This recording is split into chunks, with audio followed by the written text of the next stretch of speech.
Ladies and gentlemen, it is an episode of ELO Heaven. It's number 18. We're simping for summer. Not necessarily IEM Summer, because maybe we didn't watch every game at IEM Summer. It's the last episode of ELO Heaven. I'm retiring. See ya. There you go. All right, see you, Vu. Thanks for joining us for the intro. And joining us as well for theoretically the whole episode is Wolfy, who's, I'm not sure if he's at liberty to say how many beers in, but he's here. I'm 3 beers in, mate. I'll last this. I'm You're staying not up allowed and to playing CS excessively afterwards. drink on Like, Twitch. what's going You're not on? allowed to excessively drink on Twitch. Is that a You're allowed rule? to drink. Yeah, but if you were to puke on stream, Krogo would get banned. So why don't you go ahead and puke on stream? I'll There go it get is, the real gin, quick. yeah? Yeah. Reach for the high stuff, yeah, of course. I mean, maybe you can knock on Rich's door and ask him for that giant jug that he got. That's enormous. I still can't believe that's a real thing. I saw that clip and I thought, oh, he's got clips, so obviously that must be from like years ago. But then it was referenced on the most recent BTN, and I was like, oh shit, that was actually like recent. So all right, whatever, fair enough. You know, man's got to live, man's got to get by.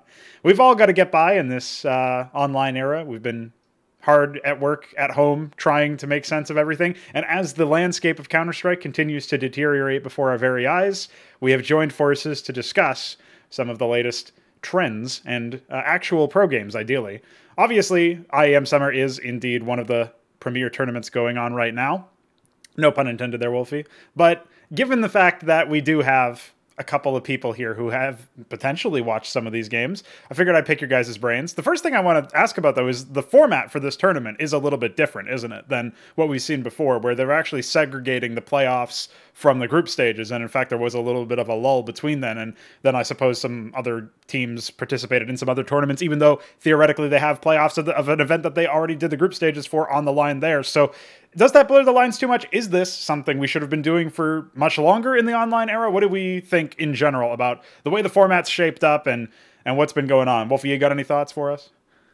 I don't mind it. I think, to be honest, the only reason teams don't do, or tournaments rather, don't do these breaks is because they're so terrified that someone's going to go jam a fucking 3-day online tournament right in the fucking gap, which, quite frankly, in this era would not surprise me at all. Sure. Like, it's decent to have a break. We are by far the most overwhelmed with fucking tier 1 CS we have ever been. Yeah. So actually having 3 days to chill, or 4 days even, to chill, digest what went on, in my case, go cast 2 days of Premiere in the gap, and then come back to it with a little bit of a fresh mind on things. I mean, I really enjoyed it, to be honest. It made it for a decent break from what has been a fucking relentless schedule.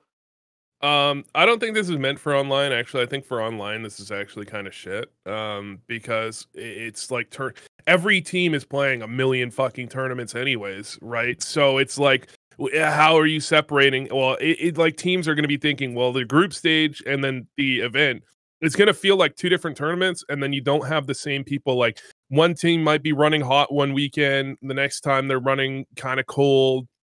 You have a lot more of that when it comes to online CS than you do on LAN, where usually teams, I mean, you might have a pop-off event, but usually even a pop-off event is oftentimes like half an event you do well, not even with a break. So you might have that a little bit, but I don't think it's as relevant. I think this was really meant for the LAN era, where they were going to do the group stages in Berlin or whatever in their studio, and then they were going to do the events wherever the event was, like Shanghai or fucking Vancouver. Someday we'll get an event, you know, some shit like that, whatever.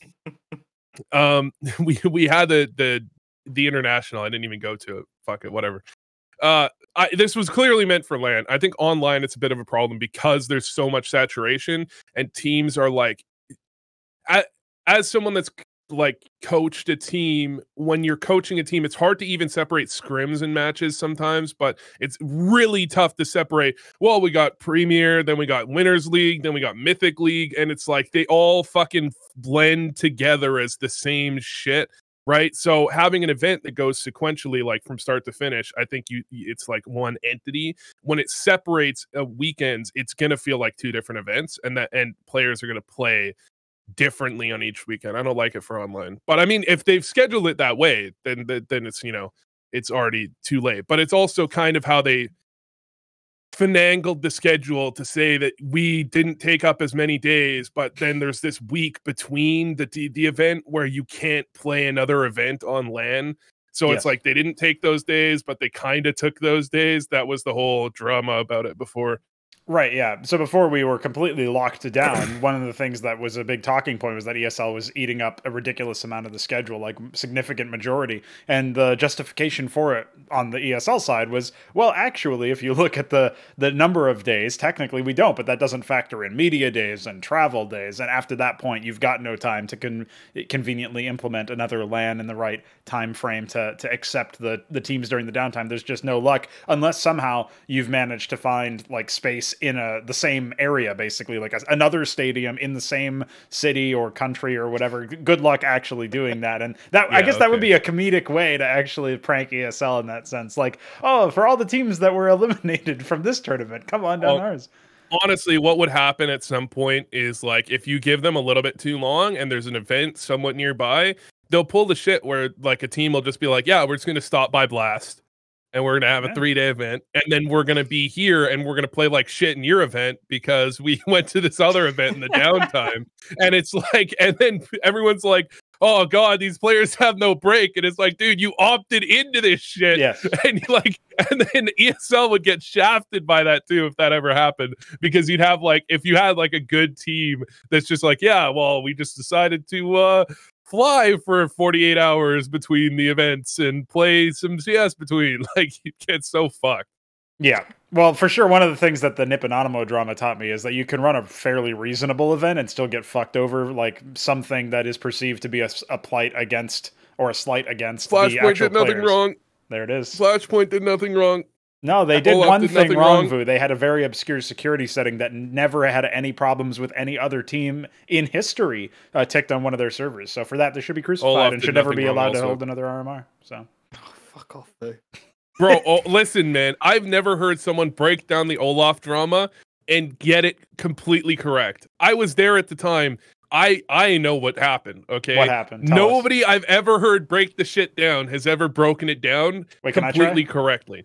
Let me go ahead. I'll try to break down the Olaf. Have you read my Twitter recently where I've talked about this or no? No, but you can send me a link and I can show it on stream. We can. No. I'm just making sure that you don't like you don't have insider info. If you're just trying to break it down, okay? Go ahead. Okay, Let's hear it. I'm gonna hit you with it. Okay. So, Fnatic manager, please delete. And then Olaf fucking stood up on his teammate's head and Pixel walked into the skybox and then 360 no scope spin botted the enemy team, and that's how they cheated themselves into a major. And then but why did they get disqualified? Why is it cheating? Well, listen, at this point I can't continue my meme because it was Wolfy, just a meme. Why did they get disqualified? Why was it cheating? Oh, fuck off. It's a nuanced argument, all right? There's no argument. There's a technicality argument in CS. We've had this before. There is fair play. There is not abusing bugs. We had it with Big and the bullshit jump crouch thing. And they got away with it. Like 6 they got away with it. They ran all the way to the quarterfinals. Yeah. They got away with it. Oh, fuck. Right.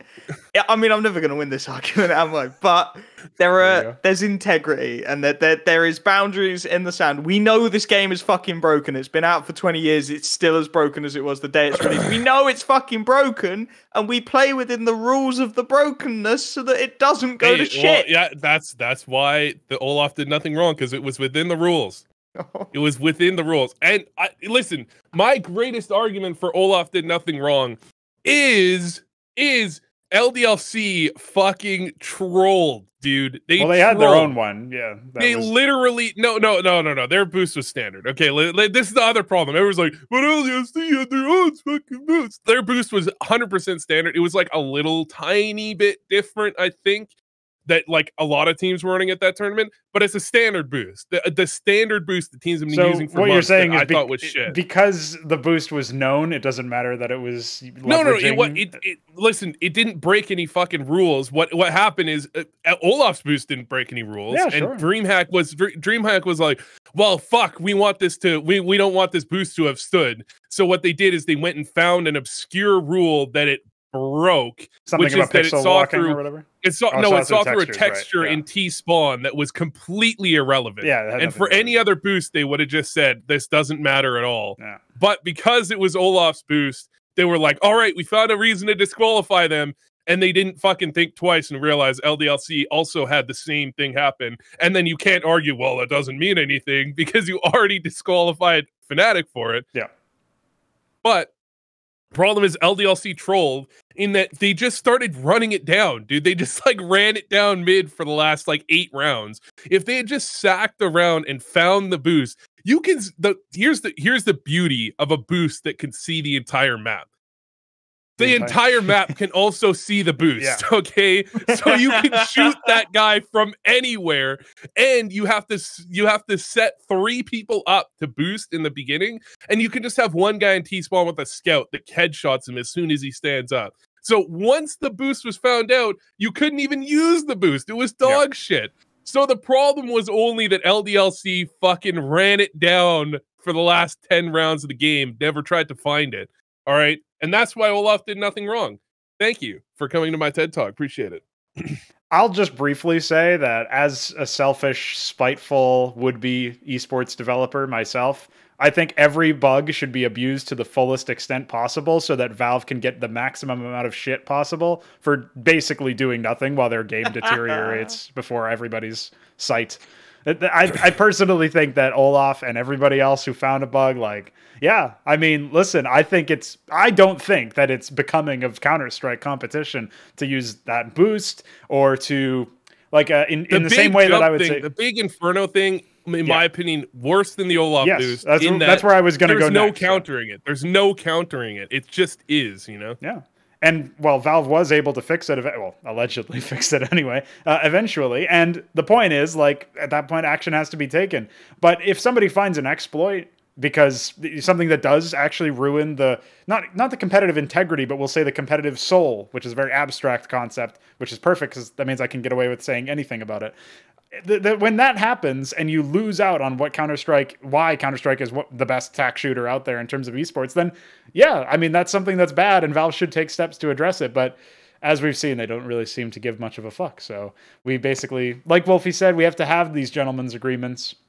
It was the famous picture that still gets memed up around as like the gentleman's agreement to not use the boost or not use the jump bug. And now it's the gentleman's agreement. Well, back a year ago or so, it was the gentleman's agreement to not allow Astralis to play as this 5-man core because they made Pro CS, basically already determined and so on. So yeah, we all know the memes. We all get that. What did that make you? Why did Flashpoint doing nothing wrong make you think of Olaf? By the way, was there any connection? Well, no, Olaf also did nothing wrong. Yeah, okay, that was the extent of it. This is the obvious connection. Come on, man, keep up. Like, fuck. I was just curious if there was something else that you were privy to about the Olaf Olaf did nothing stuff. wrong. Yeah. That's a fucking unit. It's a channel in my Discord. Oh, okay, and it's a universal fucking constant that Olaf did nothing wrong and all these fans are fucking idiots, okay? All right. And also Flashpoint similarly did nothing wrong. And the NIP fans theoretically, I mean, they definitely could have done a lot of things wrong, but I'm just theorizing they didn't do anything wrong. I know for a fact Olaf did nothing wrong. That's the difference. Did you catch the Dark Horse or fucking Four Horsemen? Sorry, Dark Horse. Four Horsemen. I did not watch it actually. Okay, Monte Cristo has a line in there where he says that he thinks that Flashpoint, by not rushing out a statement and taking the time to deliberate, actually we're showing off really good PR tactics. And I just thought I wanted to meme on that briefly because everybody hates Flashpoint. So by definition, your PR department can't be doing pretty good, man. I'm sorry. Like, maybe that is a sound idea to not rush out a statement, but in this case, it did not work because you guys are still getting dragged through the mud at every opportunity. So, probably don't model your PR after Flashpoint. Just saying. So tempted to bite my fucking tongue, but yes, okay, good idea. Take your time. Come out with a sensible statement that it accurately explains things and shows, everybody that you're paying attention and you're listening. NIP offered Anonymous. Who approved that fucking line? Like that, like you can harp on about how you took your time and you made the right statement all you want. If you've got to delete it 25 minutes after you put it up, you did not make the right fucking statement. I still feel like that wasn't an accident. Like, no, surely they took their time. They must have known been an accident. Like that's my professional opinion is I doubt that was an accident. There you go. Well, your professional opinion counts for a lot around here, Vu, so I'll just say that yeah, it's great. It's good. Nip, please don't fucking at me on Twitter and say I should have fucking emailed you. Thank you. Appreciate it. Was that a line that they had somewhere? No, that's like Nip is fucking anyone that says anything about Nip recently is getting fucking harassed on Twitter. Oh yeah, the social media guru seems to be a bunch of people. Well, like there's several people that are like, one guy went after Yanko, someone else went after Sponge, then there was the guy with like the 11-part essay. Fucking hell, Oh dude. Like, god, that Jesus, one. this is shit. not. I would say this is not great PR. Although what they also are doing is they're commenting on every video ever. They've commented on like, I think they've commented on more than one of my videos. Just like, nice video. Just like they're really on the PR fucking hype train. Yes. Although the Twitter is anti-PR at this point, honestly. Like getting Yanko and Sponge to hate you is probably not great PR. Like that's probably going to carry over. Yeah, at least within the industry, if not also outside of it. But yeah, I don't know. I mean, the thing is, like, before I got into Counter-Strike, I was interested in the esports scene surrounding League of Legends. It was a dark time, I know, don't judge me. But the core that I took away from that was the TSM fan base being absolute shitters. So they're almost notorious to the point where they transcend League of Legends as an esport. And NIP is starting to look like that with all, obviously, everybody's simping after device and so on. And now we have to sit here and deal with everything that comes out of that. So that's an interesting backlash. TSM. There it is. TSM. Yeah, buddy. Biofrost. Let's go. Oh, shit. Wait, why Biofrost of all players? It was on. He got cut from the roster, and it was on clearance for like $15. Jesus. All right. Well, the truth comes out. Well, the normal jerseys are like $80, man. I'm not spending $80 on a jersey. Fucking hell. Well, apparently a lot of other people are, so I guess, I don't know, that's how they make their money. That and all the guides and the deals for crypto orgs that they can't even display in their League of Legends division because Riot. What's funny is he got cut from the roster and it was like $20, but then he got picked back up to the roster and it was. Oh, why haven't you resold it, dude? It's like, yeah, it's like market law. Too much effort. There it is. What isn't too much effort is watching IEM Summer, unless you're me, and then it's definitely too much effort. So, Wolfy, I know you did an episode with Alan Hender of the Veto, which people can check out. Maybe I'll remember to link it in the description. Probably won't. Hold on. Oh. Cancel it. We got some fucking idiot in the Twitch chat that doesn't understand what cheating means. Here we go. All right. It was not against any of the rules. Olaf Boost is not against any of the rules. Okay. This guy says, let me quote this guy. Here we go. He says, Olaf Boost was 100% cheating. Vaughn is a fucking idiot. Listen. Am I not in this chat? Can I ban this kid? Ban this kid. Ban this fucking kid. He's literal abject moron. Get him out. Back on topic. Go ahead. Let's get back to it. IEM Summer. Go ahead. Yep. So Wolfy did an episode of The Veto with Alan Hender recently where he talked at length about IEM Summer. And I wanted you to, maybe you can give us like the Cliff Notes edition, a bit of a teaser for that if people are interested in further analysis. Obviously, it is something that's a bit more of the spur of the moment thing. You're referencing what's about to happen with that. Did you have any thoughts following the group stages, looking at the quarterfinals that just concluded earlier today? Anything bear out the way that you thought it would? Anything really catch your eye? Anything interest you about the way that IEM Summer is broken down? I mean, we sort of spiraled and hoped that EG would take a map.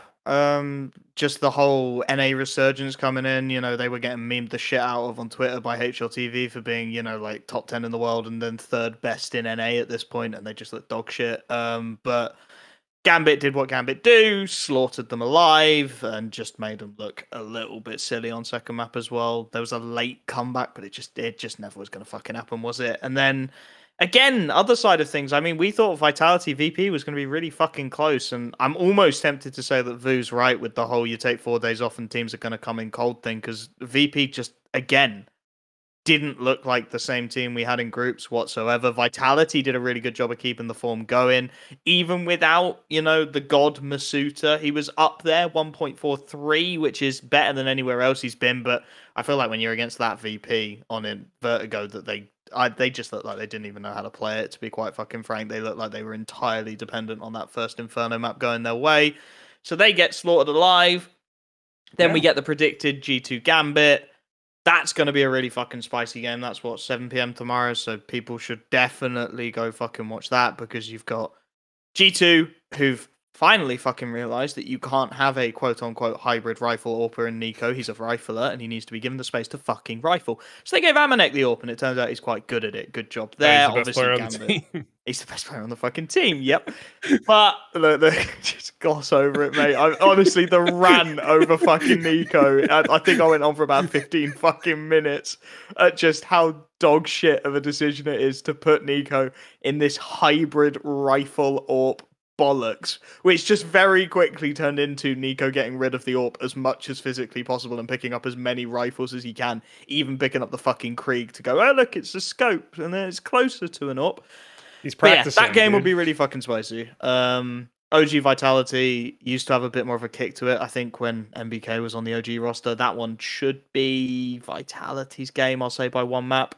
And then, yeah, I mean, IEM Summer's been actually quite an intriguing tournament as far as, you know, results and teams dropping out the bottom end of things have gone. NIP looking all right. I mean, the whole ZTR LNZ thing is a load of shit. And then Sponge tweeting about how NIP have been asking about other players and they apparently just didn't hit the ruling to get the right timing, so they had to bring LNZ in or some shit.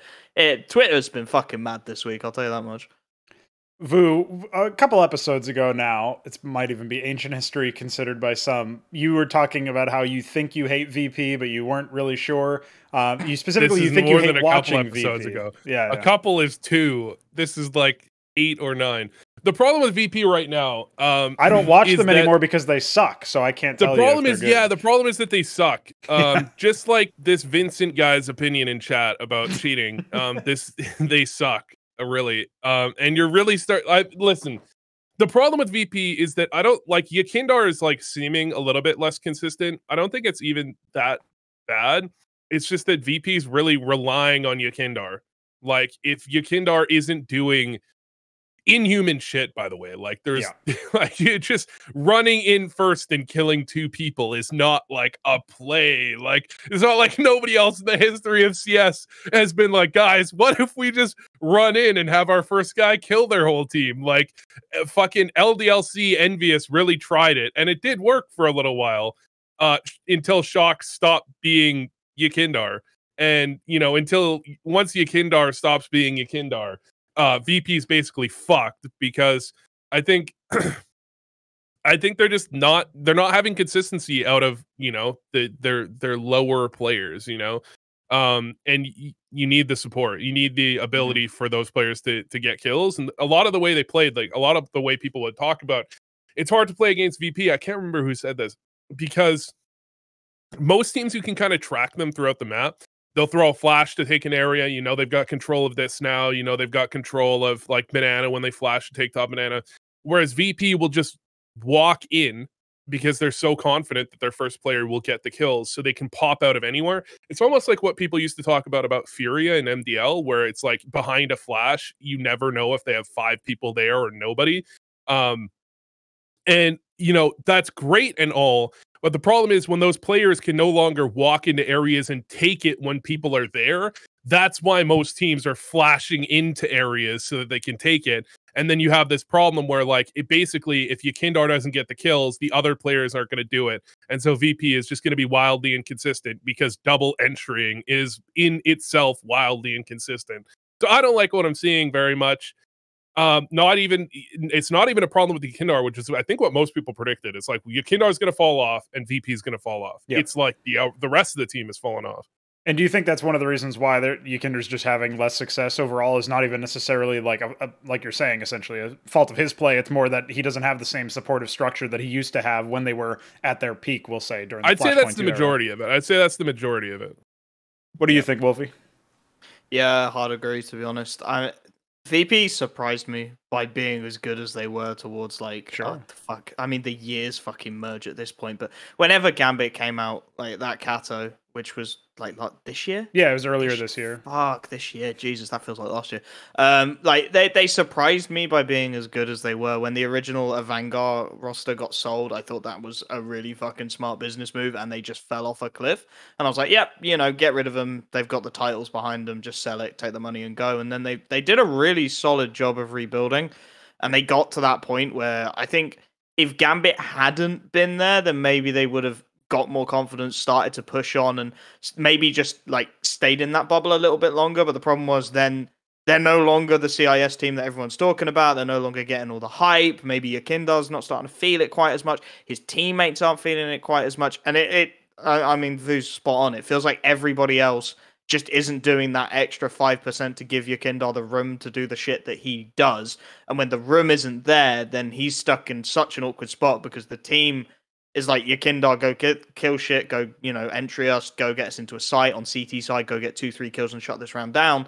But they're not making the space for him. They're not pulling people's attention away. So when they go dry into an angle, there's someone fucking watching it, right? There's no, oh shit, James just picked me over here. We'll start to rotate. Your Kindar catches in transition, easy double kill, right? There's none of that at the moment. And Vitality, to be honest, are really fucking good at punishing. Like, they've got a lot of experience on that team. They know how to punish when teams aren't on top form. And that Vertigo pick, it did really just look like fucking punishment. I stopped watching about halfway through because the game was done within the first like 10, 11 rounds. It was just so obvious that VP, they didn't know what they were doing on Vertigo to a certain extent. I think it was a rough Mac pick for them, but also just Vertigo takes everything that we've just said and then dials it up to 11 in terms of you have to have your individuals firing off. There isn't room to hide. There isn't utility to hide behind. There just isn't shit. You aim, you hit your shots, or you don't. And if you don't, if you're not, then it's game over. And I mean, VP,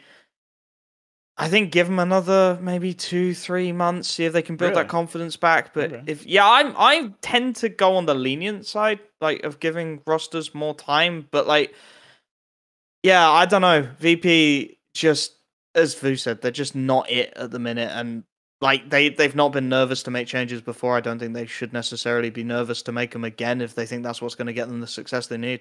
Yeah, the problem is there's no obvious player to cut because theoretically, I mean, just dial the clock back a little bit and everybody was fine. So as paradoxical as it is, you might need a different role in the calling sort of things. And that doesn't mean cut Jame because he's integral in the op sense, but maybe take the IGL responsibilities away from him somehow. That would be my Shadowbox solution. But I'm notorious for really picking on the IGLs of these CIS squads when something doesn't go right. Obviously, I've been like the Boomich Hate Club fan over here, like the main guy over in the Navi camp. So I know all about that. But one of the things that I wanted to ask about is like something that people were prophesizing even before. The reason why Vertigo has even been picked again, been able to be picked against a team like VP who doesn't really fancy their chances on it too much, I think, is because Train's out of the pool now, and that was a VP specialist map. But crucially, it would be banned out, so that would allow them to pick a map that they were more comfortable on. It would limit the scope of the kind of maps that they would have to play. I don't think that they're necessarily going to be money on Ancient necessarily, but now that that's come through, like, is that something that people are going to like, basically? The question is VP, do they have an easy way to fix the problems, or are they only destined for more pain after the Ancient swap hits every single tournament, every single one? We're no longer having Train in whatsoever. There's no easy fix for the Ancient swap. Like, Ancient needs 3-4 months at the pro level for it to even out, is what I'll say. At the moment, it's a roll of the dice. If you pick Ancient, 50% chance the opposition don't know how to play it and you stomp them, 50% chance they know how to play it better than you and you get fucking stomped. It's still feeling out that meta, and I do like 2, 3, 4 months. They'll feel it out a bit more. I'd say Valve are probably 1 or 2 patches away from making that a really decent map.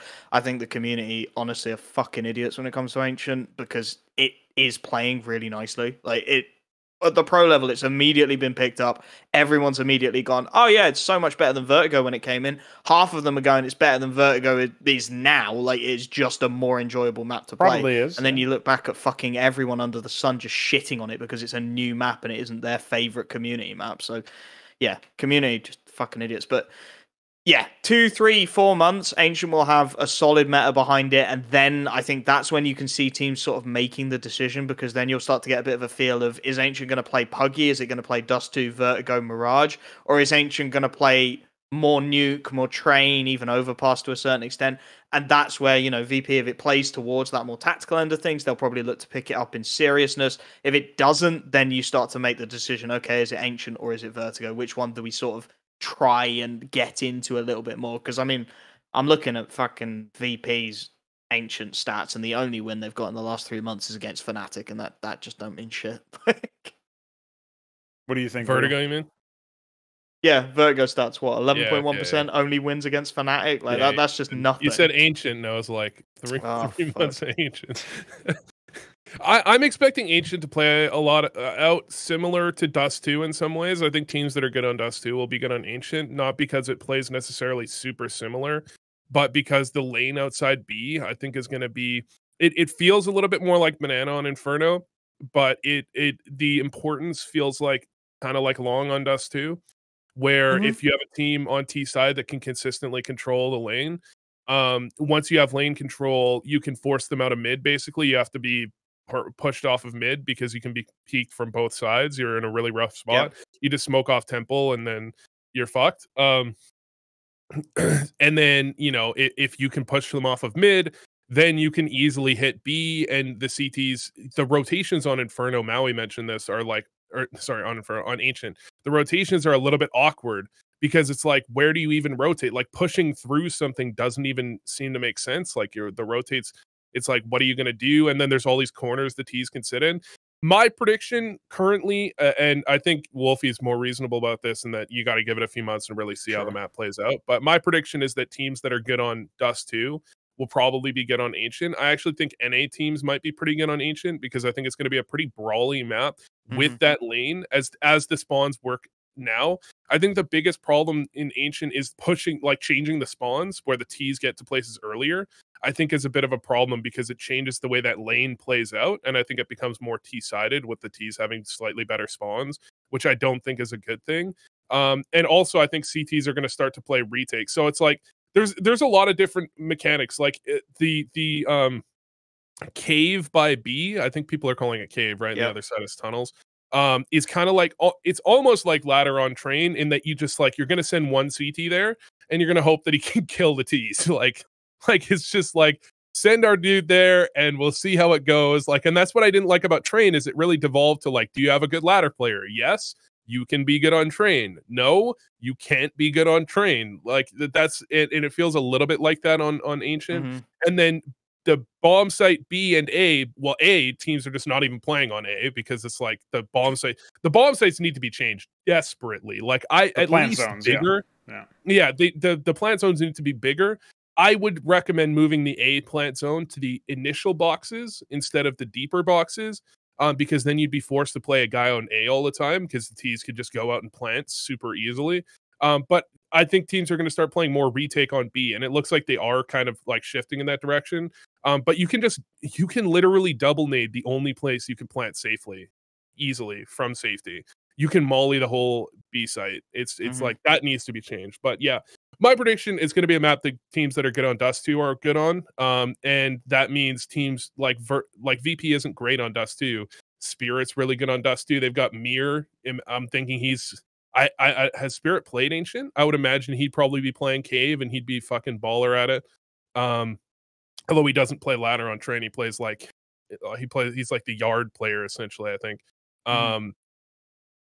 I mean, then you've got like I'm imagining Gambit's a pretty solid Dust 2 team. I mean, even Navi's pretty solid on Dust 2. Like I would imagine if it's a map that I'm imagining, like good Dust 2 teams are good on, VP's not going to be enjoying it because all the CIS teams are pretty good on Dust 2, basically. Yeah, it's just going to add even more insanity to the regional matchups by the sound of it. Yeah, so it looks like things are looking even rougher the deeper we get into this major cycle where Ancient will eventually replace it for all tournaments. So one of their major picks is going to be out, and obviously a map that they're not slated to do very well on. They would have to, significantly improve their game on that and maybe reinvent themselves in some way. Maybe lends credence to the idea that they need to change in leadership. I actually don't know. I mean, this is kind of a weird thing. I assume VP have a coach, but I haven't actually seen like any tell, any nothing, no coachness at all. So if they don't have a coach, maybe that could be something to help them out with.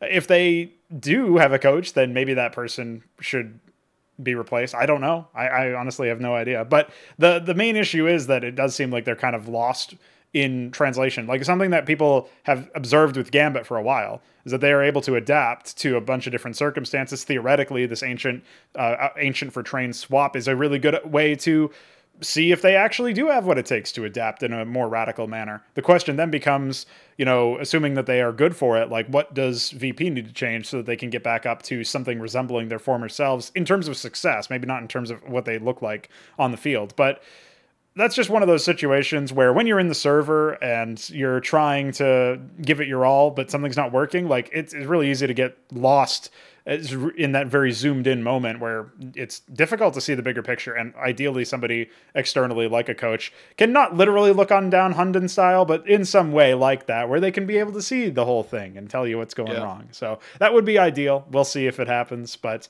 for now they're out, and Vitality were the team to defeat them. As we mentioned earlier, this is a team that I think most people had counted out of contention for a little while because of their slump.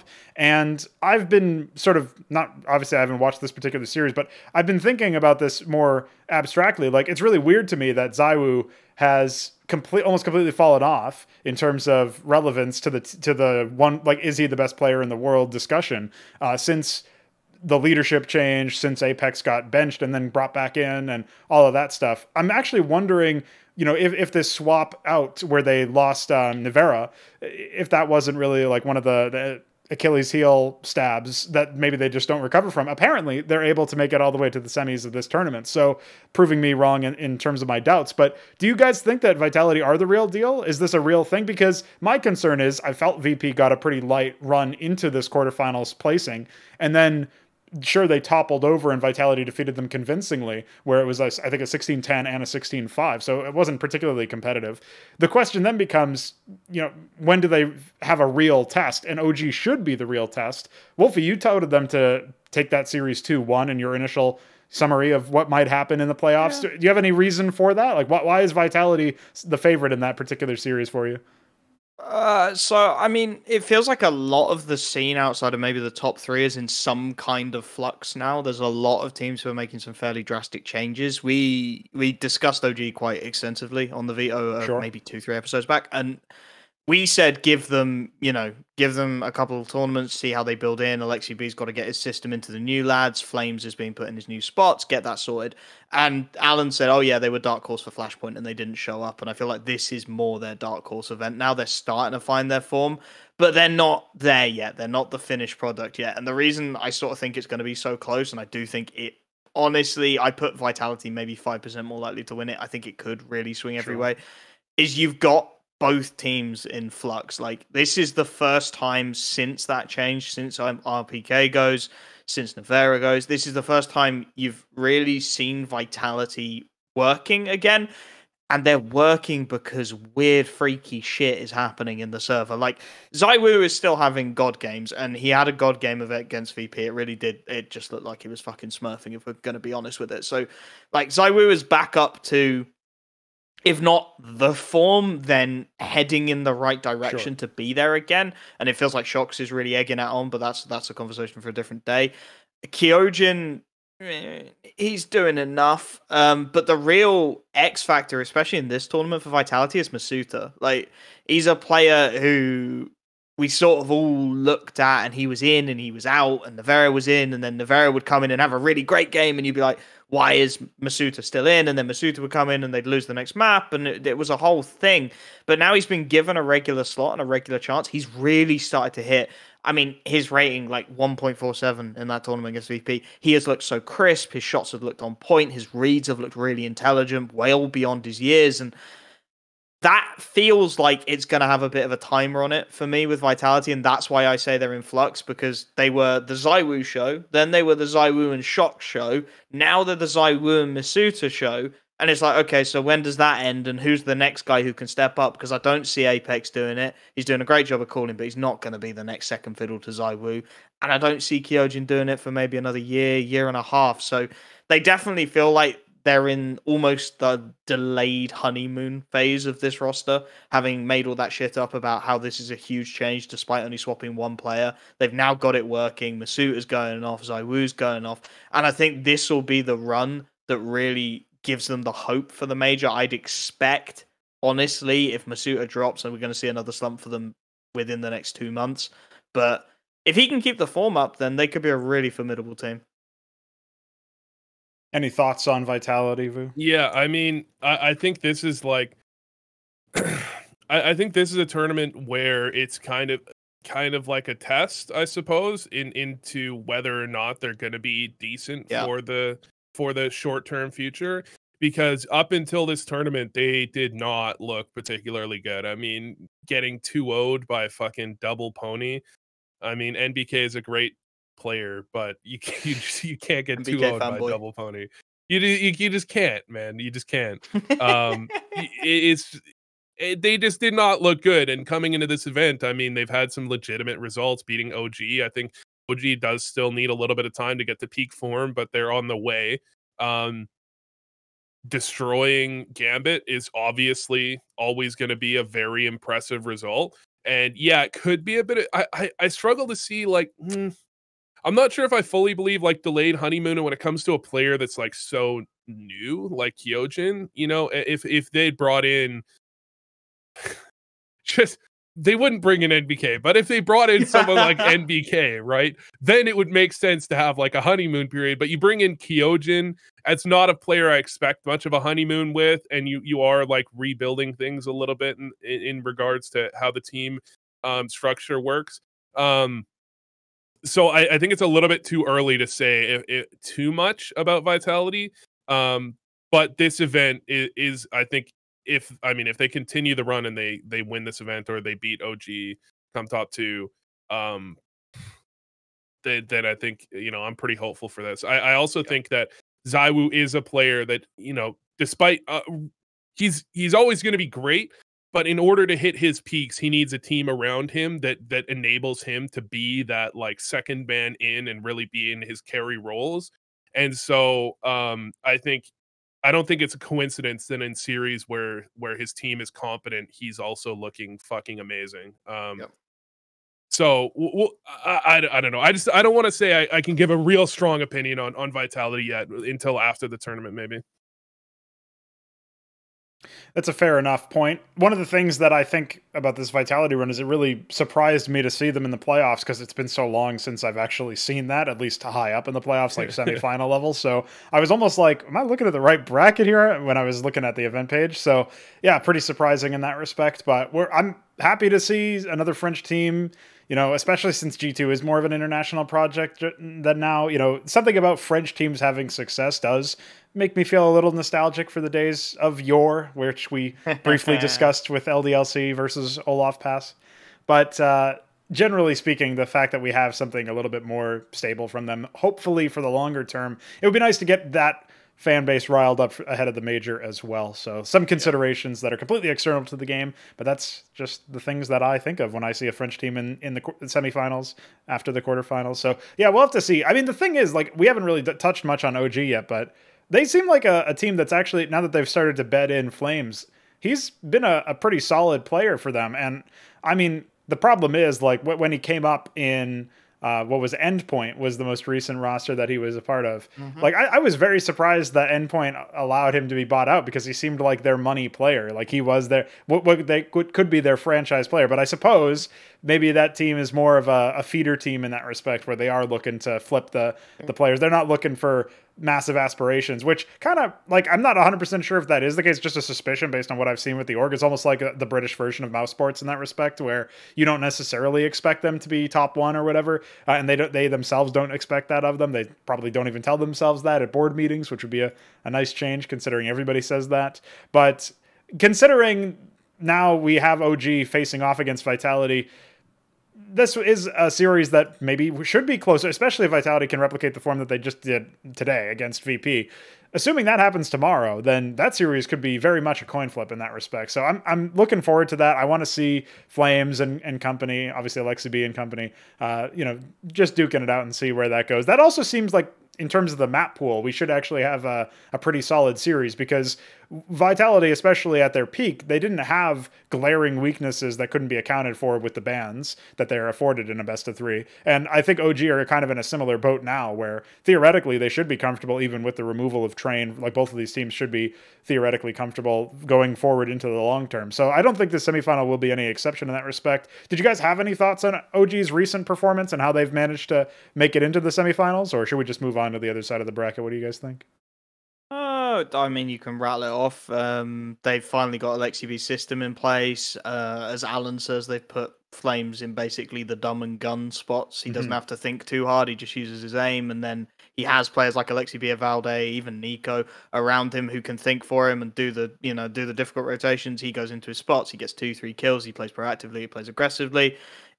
It was always going to happen with OG. It was just a question of when the system was going to click, and it has clicked in this tournament. I think, honestly, with them, for me, it's the start of good things to come. Like, we've been harping on forever about how Issa probably had to go, how MBK was probably not far behind him, how maybe even we were for a time talking about Mantu being the third player to drop to try and really get them back into the form. But a couple of smart roster pickups, and then they're in a really good point. And, well, with the endpoint thing, I see Endpoint kind of as like a Gambit Youngsters-esque idea, at least. Like, if it happens and it goes great, then fucking great. You know, they made it to Pro League. That looked really solid for them. They had some interesting ideas at Pro League. Unfortunately, now Dow back in Premier, and unfortunately, I think they're 3-3 this season, so not looking like the smoothest of reintroductions. But, like, they're this team that, if it goes great and they hit Pro League, that's fucking amazing. They're quite content with the roster they've got in pushing for that Pro League, but, you know, if they're playoffs of Premier every season, I don't think they're going to be complaining too hard. And if, you know, top teams in the world come looking for young talent, then these are the kind of places you can come and look, because, I mean, shit, like, you know, Mezzi comes out of Gamer Legion and then does a really solid job on C9. Flames comes out of Endpoint and then does a really solid job on fucking OG and is really starting to hit his form now. Like, these Premier teams, they're not necessarily feeder teams, but they definitely have that potential, and we're really starting to see it now. Yeah, I think I don't know. I've been waiting for OG to be really good for a while. Same. I definitely agree that Issa was a bit of a problem. We'll put it that way. I mean, it's got to a point where, you know, it's not. I don't think it was crazy that people were starting to kind of question Alexi B a little bit at some point. So I like Alexa B. I like him being removed from ENTS to not have been a good idea. So let's hope that OG continues being good. I haven't caught enough of them recently to really have too strong of an opinion, though.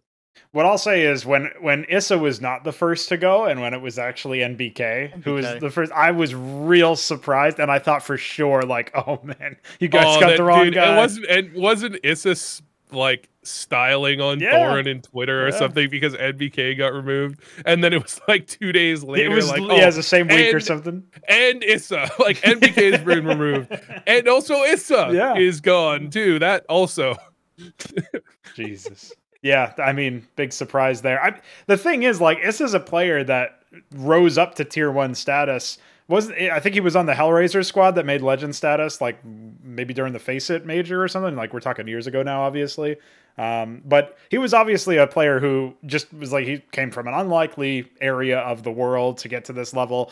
And it's a great heartwarming story. But then he sucked, so he had to go. Like, that's basically how I see this. You know, he's just out with him, and the fact that he didn't make himself any friends, or many friends, I guess, in the scene with his attitude, the way that he was calming, apparently. Like, especially what I never understand is that all of these pros, I do understand it, because, like, they're young, dumb, and full of guns, and they just have to, you know, focus on playing their game instead of actually doing anything that would be like, they don't, none of them are whipping out the books and studying stoicism. I'll put it to you that way. Okay. So a lot of these pro players are always talking shit to these industry vets. And specifically, of course, like, Thorin is, like, very antagonistic when there's a pro player that speaks out about Thorin. It's like, don't listen to what Thorin says. And then Thorin's just like, here's a tweet and another tweet and another, you're fucked, you're out, you're finished. And I think that's pretty funny when that does happen, though. Like, none of them take note, and they're like, oh yeah, that's happened before, and I should not do the same thing. Like, no, they just keep doing it. It's always the same way. I don't understand how these guys do it. And of course, at the end, like 5 years from now, wherever Issa is, maybe he comes back to tier 1, maybe he doesn't. But I have a feeling he'll be reflecting on that Flashpoint 3 interview, or 2 interview rather, where Thorin's like, hey, Issa, you should listen to Alexi B. He has a lot of good things to say. I have a feeling maybe Issa will be like, I should have taken that advice. But, you know, that's just my opinion from the sidelines. What do I know? I'm not in the team. So yeah, I mean, that's OG for you. I'm thinking I would pick them to win this series against Vitality, just because I think they've been more solid across more series so far, and Vitality are very much new. Obviously, Yeah, I didn't watch this tournament, so take my opinion with a grain of salt. Maybe Vitality looking like gods. I saw some clips. Zywoo got pranked by some body blocks. That's what I saw from Vitality. that was fucking hilarious. Yeah, that's pretty good. Yeah. So, that's that. But of course, there is another side of this playoff bracket. It's EG against Gambit, which obviously you mentioned earlier, Wolfy. Gambit ate him alive. Do we have any thoughts about where EG are going? I mean, I was informed, I'll say, that obviously, like, just from it's been the rumor on the rumor mill for a long time now that Stan is out. And with a quarterfinal exit, I guess that's better than EG have been, where they've been getting grouped for over and over and over again for the last while. But I don't imagine that changes anything if the rumor has been going for this long. Like, if you see the patterns, usually rumors that last for longer than a month are probably just like any day now it's going to happen. At least that's the thought.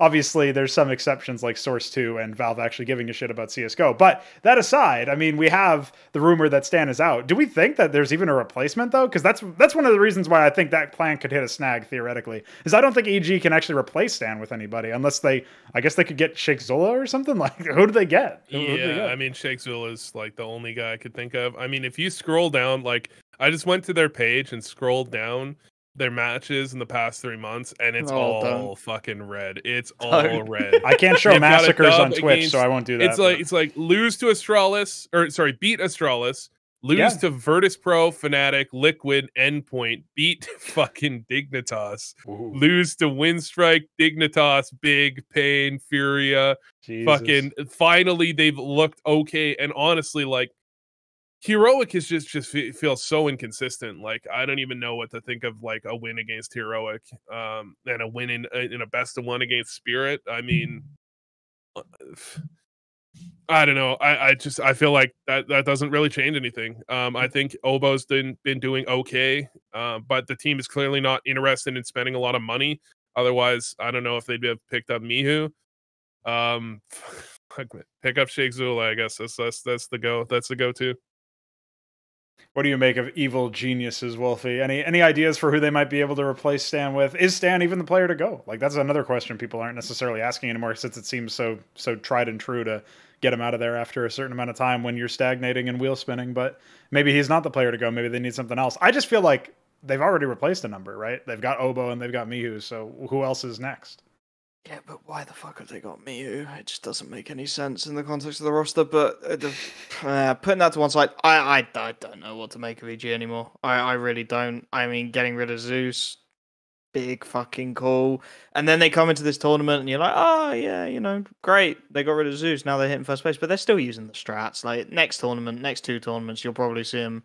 If they're not going to keep hitting this level, they will drop off right the fucking cliff. And then it will just be straight down from there. Like, they haven't looked good for a very long time. I think they've surprised a hell of a lot of people by looking good here, but we've seen this before, and it's the phase thing, where it almost lends more credibility to your rumor just by how it is. Like, they play really fucking great because they don't care anymore, and it's not their team, and they don't have pressure, and they can just play how they want to play. And then they have one really impressive run, and everyone's like, oh shit, EG are back.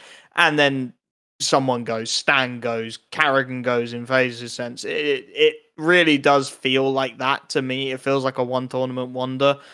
And the fact they get eaten by Gambit, I mean, there were some players coming back to form, and it did feel like they had chances, but it more felt like Gambit were giving them the chances than EG were taking them. It was very much Gambit were making... They make a lot of big CT calls, and generally speaking, they get them right, but when they get wrong, they can look pretty fucking stupid. And so they made, 2 or 3 calls that were a little questionable at times, heavy stacks that didn't work out, gave those sort of rounds away, couple of situations where they got reset pretty hard on the economy to give EG a free in as well. So, like, I think the scoreboard in that game is a little bit deceptive, and I think EG probably played worse than they have through most of the tournament. I think that's just a byproduct of playing Gambit, though. But yeah, I mean, let's face it, there's not a lot they can do now. Ship the whole roster and just buy Bad News Bears and just run with that for fucking a year and see how that goes, because shit, they've looked decent. It's actually funny because this is similar to something that was being talked about. I don't know, a number of months ago that I can't remember, where it was like EG was just not playing well for a while, and then they showed up to a couple events and they did relatively well, and then it was like, well, that bought them that bought them a little bit more time, and then it almost feels like they haven't been as bad for as long as they have been bad, because like you remember back and you're like, oh yeah, they were good for a couple of tournaments, like, but you don't remember it was like they were shit for like a while before those couple of tournaments. Yeah, right? the like, peaks and valleys, so to speak. Yeah. Yeah, so it's like they've been like memory hold into everyone thinking they've been better or like decent or bad for less long than they have been. They definitely need some changes. I mean, did they cut? What's the story with Zeus? Because I didn't read the whole article. Did they cut Zeus or did he leave? I would imagine he probably, if I was guessing, he left because the team is not listening, basically, or something. God, you're putting me on a fucking knife edge here. Zeus steps down. Yeah, there you go. So I think that's really bad sign. That's a really bad sign. That would be like the next thing that would be disastrous, like in that chain, would be Stanislaus steps down or something, like, you know what I mean? Like, I think that would be the opposite of disastrous. Well, sure, in this case, it would be Stanislaus stepping down would be the I don't know what the opposite of disastrous is. Okay, miracle, like miraculous. instead of everything exploding in a millisecond, it's everything is like fucking been built. Rome was built in a day at this level. Like that. Okay. That's how I feel about that. All right. You saved it at the end. I'll say, so the reason why I say that is, though, when the coach is stepping down and just saying, fuck this, I'm out. Like, okay, well, what do you do then? Like, you've seen that there's no faith in the roster from the guy who knows the roster arguably better than maybe some of the players do. Like, they know everything because the players will talk to the coach about things in a one-on-one sense. And they'll say, oh, yeah, like this player did that. And that really pissed me off when he didn't clean up his fucking plate after eating pizza, whatever the fuck. Like, he knows everything, even down to the trivialities that don't even really matter at the end of the day. So when you have a situation like, obviously the coach stepping down is pretty bad. Like the reason why I brought up the Stanislaus thing is, I mean, unless they have somebody to replace him short term, like what do they even do? So it just looks like EG are floundering, especially when we had, like, one of the things that goes hand in hand with what Vu mentioned about they had those peaks and valleys, they fell, and then they would go, oh, we won a series against Astralis very narrowly. Oh, we fucking suck again. And then it would just be up and down, up and down. At the same time, the rumor was that EG was looking to exit CS, and that was coming up all the time. And the thing is, like, after a certain number of times where you hear that, especially from the people who in the scene have never really been wrong about this sort of thing in the industry side of things, like they have access to people that the average person. I will have you know that Sponge was wrong about NIP, and NIP wants you to know that Sponge needed to reach out. Yes, NIP wants you to know that you have angered our Swedish overlords. You must immediately never cast an RMR event ever again. Fuck you. Whatever. The thing is, like, I reckon EG is actually not that far from closing doors, from shuttering their CS side. It would surprise me less than C9 exiting after 8 months or less, or whatever, however long they had their roster. That surprised me, even though obviously NA had gone to shit. I thought C9 probably would figure out a way to at least get to a fucking boot camp in their roster. Like that roster existed without them ever boot camp. That's still fucking insane to me. Like the fact that was the case, like, Jesus.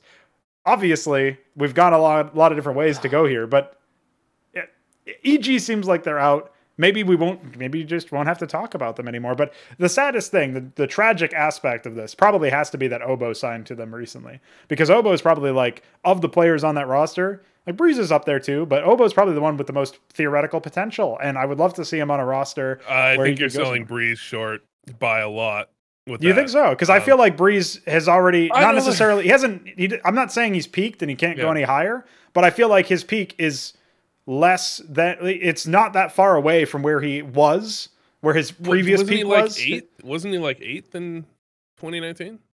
Well, according to really whoever made that list for that one website, yeah. According to a Serbian, yes. Yeah, according to a Serbian. As Thorne says, according to one Serbian. Every time he says that, I just think of a Serbian film, which if you haven't watched, I highly recommend. Yeah, I would highly recommend not watching that film. Good movie. I would really recommend against it if you like to, like, you know, sleep at night with, like, without pictures of fucking ridiculously fucked up shit in your mind, I would recommend against it. Anyways, that How many films can I rattle off? Wolfie's looking Let's like see. he hasn't seen Serbian film. You have no idea what we're talking about? You should watch No. Serbian film. Go ahead. Why do you- I'll just say it's the film equivalent of recommending Blue Waffle Google search, so you'll probably Yeah. get that one. Jesus fucking Christ. There you Yeah, go. no. It is a I'll wipe movie. that. It is in fact a movie. Made It by was HLTV. No, not It really. was created and released. Anyways, Breeze, man, at his peak, Breeze was fucking unbelievable. Mhm. It's not that I don't think Obo could be better. It's just like to definitively go, yeah, well, Breeze is okay, but yeah, I really think Obo is the one that really matters. Like, I feel like that's so. I feel like part of EG's problem was that they almost overly relied on Breeze to be fucking amazing. And I feel like they sat with that for a long time where it was like, yeah, well, we're just like the way we play Inferno is we've got Breeze on A and we've got 3 people on B and Breeze holds B, like Breeze holds A, like he just doesn't fucking lose it. And then I feel like there was an over reliance on that on a lot of their CT sides, which made me really dislike watching EG because it was like, I don't know, I just don't like seeing that type of thing. But yeah, I mean, it's possible Obo could definitely have more upside. It's just it might. I guess you're selling saying he's less of Breeze a proven. little short. Like Breeze is more money in the bank type thing. yeah. Yeah, and I'm the Yeah. risky investor trying to get Obo to the moon. Is that what we're going with? Yeah. That you are what is it? Melvin Capital. I'm just I R remember. slash the Wall one that Street shorted bets, the one actually. that shorted GME for like 100% of its stock. I made a lot of money. Okay, I don't need to know where the money came from. I'll say. Obo, the reason why I harp on Obo specifically is because I've already seen enough from Breeze to know that, like, it'll be a disappointing career if he retires tomorrow and goes to fuck off with Valorant. But if he does, then at least he accomplished stuff. Where Obo, I know he's got more, I don't know for sure, but I almost know that he's got more that he could do. And if Breeze doesn't retire to Valorant, stays in CS, but then never does anything remarkable, he'll still have had. It's like the life that's already lived versus the life that could be lived. You know what I mean? So that's my argument for Obo. Maybe it doesn't make any sense. I don't know. That's just what I see. Yeah, I mean, well, we definitely know that Obo, he could surprise us all and retire from an NA team because he wants to go back to Europe. Mm-hmm. That would be truly surprising.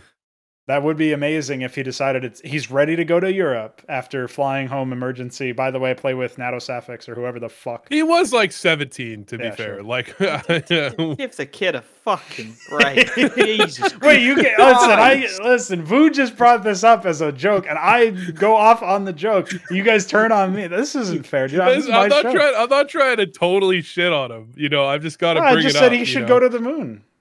That's not an insult. I'm obviously not trying to shit. I just said he's probably better long term than Breeze. So there you go. I mean, the fact that, like, here's the question: when are EG's contracts up? Because they got acquired from NRG like 2 years ago, right?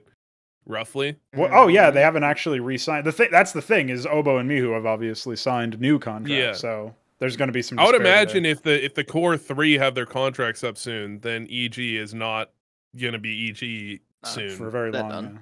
Yeah. They're done for sure. This is Honestly, another more org that's NA just teams not- need to move to the fucking chaos model already. Like, Jesus Christ. I don't understand NACS. Maybe you can enlighten me a little bit here, Vu, but I look at the fucking teams that you've got on Freeze, I look at Bad News Bears, and then I look at the shitstorms that are some of the tier 1 investments, and I'm just like, your scene's just fucking backwards, man. Like, the fact Chaos folded in the first place is a fucking disaster. That was just a fucking moneymaker that was ready to go. Like, their content was sick. They looked good. They were having good runs. Then you've got this Bad News Bears roster who are having good runs, who you could make so much fucking content around that roster. Yeah. Like, they are the new Chaos roster for my money, and the fact they are not signed yet is fucking criminal. And I just don't understand why NACS hasn't worked out that they can make the same amount of money on a team that probably has, like, the square root of the fucking salary of their current roster.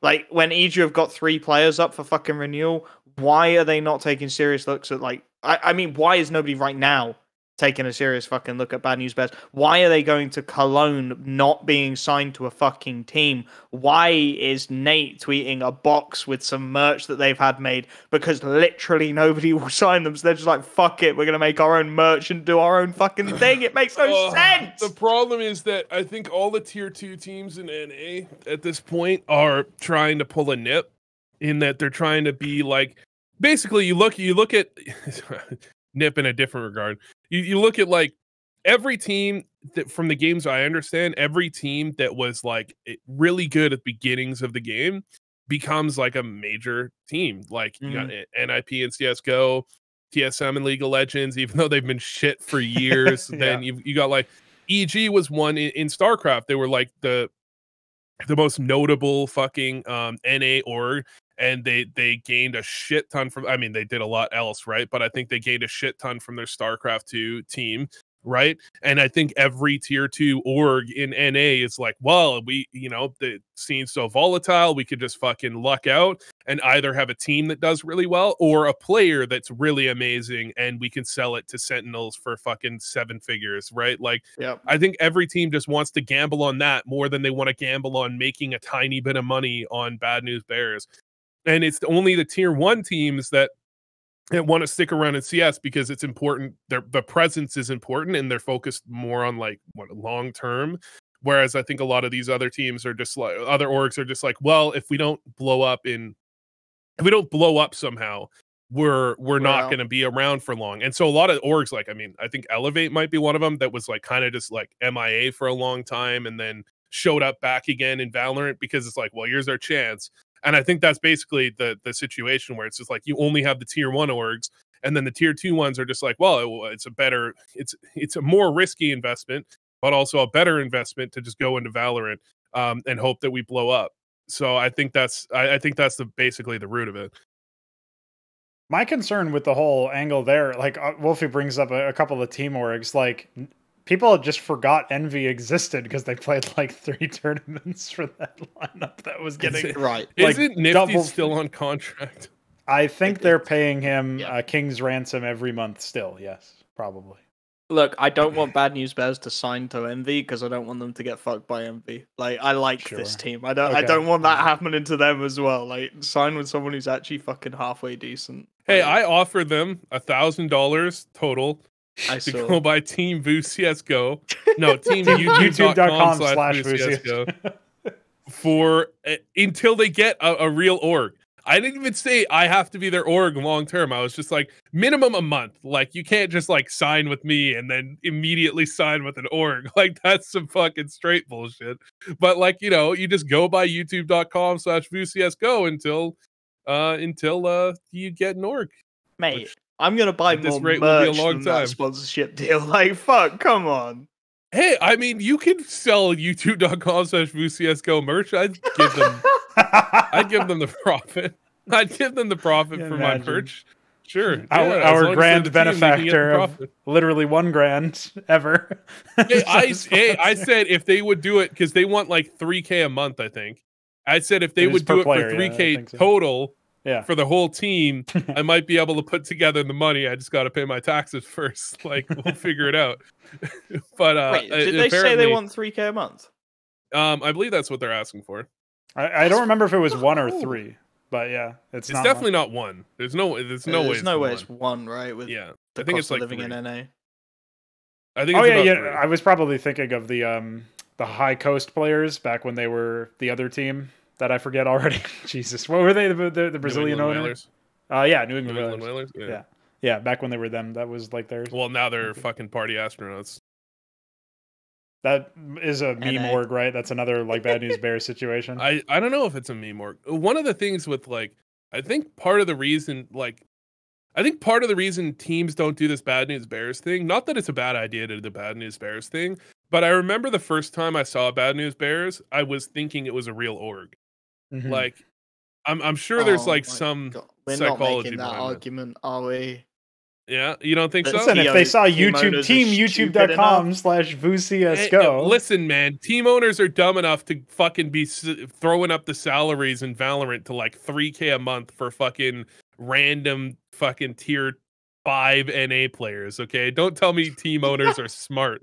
All right, just like we wouldn't be in this convince situation me. if they were. Yeah.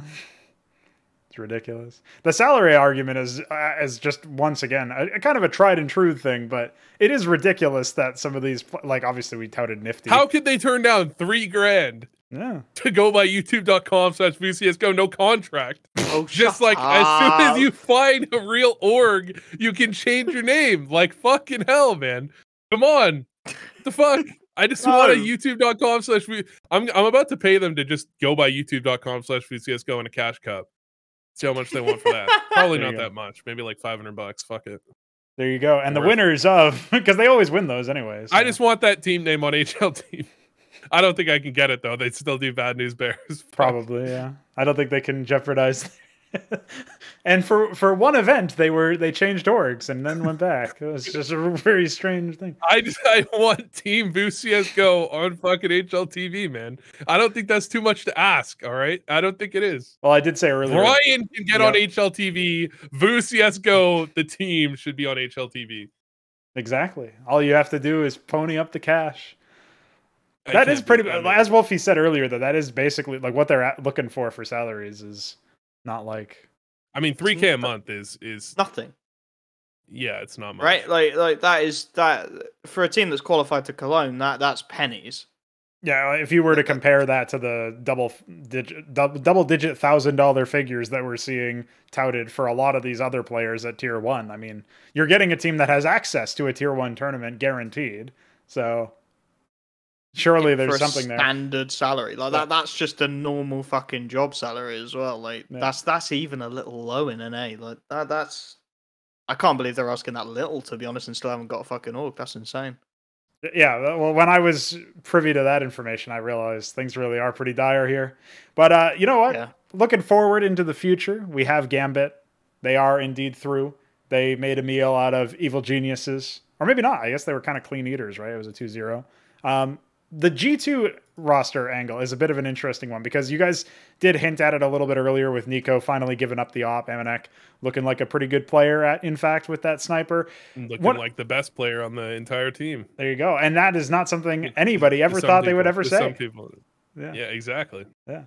So with G2 obviously going up against Gambit, this is probably the best matchup. This is one of those situations where I feel like the best matchup is probably not going to be the grand final. It's probably going to be this matchup of the whole tournament. Like the one to remember is probably this one. Assuming we go 3 maps to go the distance, we should see some pretty exciting CS from these people. This is a match I will actually probably watch if I have the time. And G2 versus Gambit, I mean, it's a team that like G2 really should have already won a tournament by now in this year, I think. Apparently they haven't won a tournament in like 3 years or something. People are saying and it's fucking crazy because they lost to Mouse Sports in that one fight. Yes, it was double stand in Mouse Sports, especially after where they had Kerrigan for the first map, and then Coach Regin had to step in for maps 2 and 3, and in the third map he was opping, like he just fucking creamed him. That was pretty sad, man. That was pretty depressing. Surely they should have won that CS Summit event. That was like the last one that was on LAN. Nuts. Well, there you go. But yeah, I mean, things look a lot better for G2 now, we'll say. So do you guys have them to take the Gambit series? Do you think Gambit will take it? Because this is definitely a matchup where, for me, it's kind of tough to call. But I would say if you're a little not risk averse, if you're a little risk prone, you might take G2 on this one, actually, just because they have a puncher's chance. What do you think, Vu? So the odds, listen. If you're fucking given a 50-50 bet and you would bet on G2, you're just fucking ridiculous and we need to stop recording right now. Okay? But if you're saying that with the odds right now that I'm seeing from our sponsor, GG Bet, our sponsor of this podcast, GG Bet, the odds. Wait, hold on. What are the best odds? The best odds are 2.48 from Loot Bet. There you go. That sounds similar to a sponsor I've had, lootbear.com/VCSGO. Anyways, Gambit 1.5, G2 2.5, essentially. Yeah. I'm saying based on that, I would actually not shy away from a bet on G2. I could see it kind of, but I mean, the thing is, man, like G2, every time G2 is given a tournament where it's like, here we go, G2, prove yourselves now. If you think we're good, prove it now. Yes. It's like fucking O2. Like just like immediately fucking they never ever win, or like half the time they don't even go to the finals. Like what did they lost to? I mean, I can forgive the loss to Mouse Sports at Flashpoint. Like, you know, yeah, they look like they would be in the similar position to where G2 are now. If Mouse Sports is at this tournament for IEM Summer, I think they would probably be in the semis. Mouse Sports are still in the proving it phase. I agree with Maui Snake, because Maui Snake was a little bit out on them, and I think he has good reason to be, because when you win a tournament and it's all 2-0s, you haven't been tested, right? And if you haven't been tested, you could easily just, once you get tested, you kind of crumple. I can definitely see that. I'm pretty high on Dexter, especially. I think in the long term, Mouse Sports is going to be a really good team. But anyways, you lose to Mouse Sports. I can kind of see it. Then you lose to NIP. I feel like you got to be able to bring that one home, even with Device doing really well. If you're a team that can beat Gambit, you got to be able to beat NIP. Yeah. In that case, so I don't see. I mean, it's gonna be a good match. I can see it going through maps. I don't really see G2 winning it though. Okay. What about you, Wolfy? You've been nodding along a lot. You seem to be out on G2. Yeah, the sentiment is pretty much spot on, to be honest. G2 have looked decent. They've finally worked out that Nico can't do it. Fair enough. Get him on a proper rifle. Get him going again. But it's Gambit. It's Gambit, and as much as I'm going, they made some stupid stacks. Those stupid stacks win them a lot of rounds. They are the best team in the world for a fucking reason at the moment, and they are looking it in these recent tournament runs. So honestly, I think it's a little rough for G2 that it's the semi-final game. I said it on the veto. If they ended up in the other bracket, sure, they're finalists, no doubt for me. Like they are the second best team in this tournament right now. It's just unfortunate it's a semi matchup for them. Again, I'm almost in the same boat as Vu with those odds. If I wasn't in the industry, I probably would. If you're in the industry, don't fucking bet on games, but that's another thing. If you're a CEO of an org, just consider not betting on.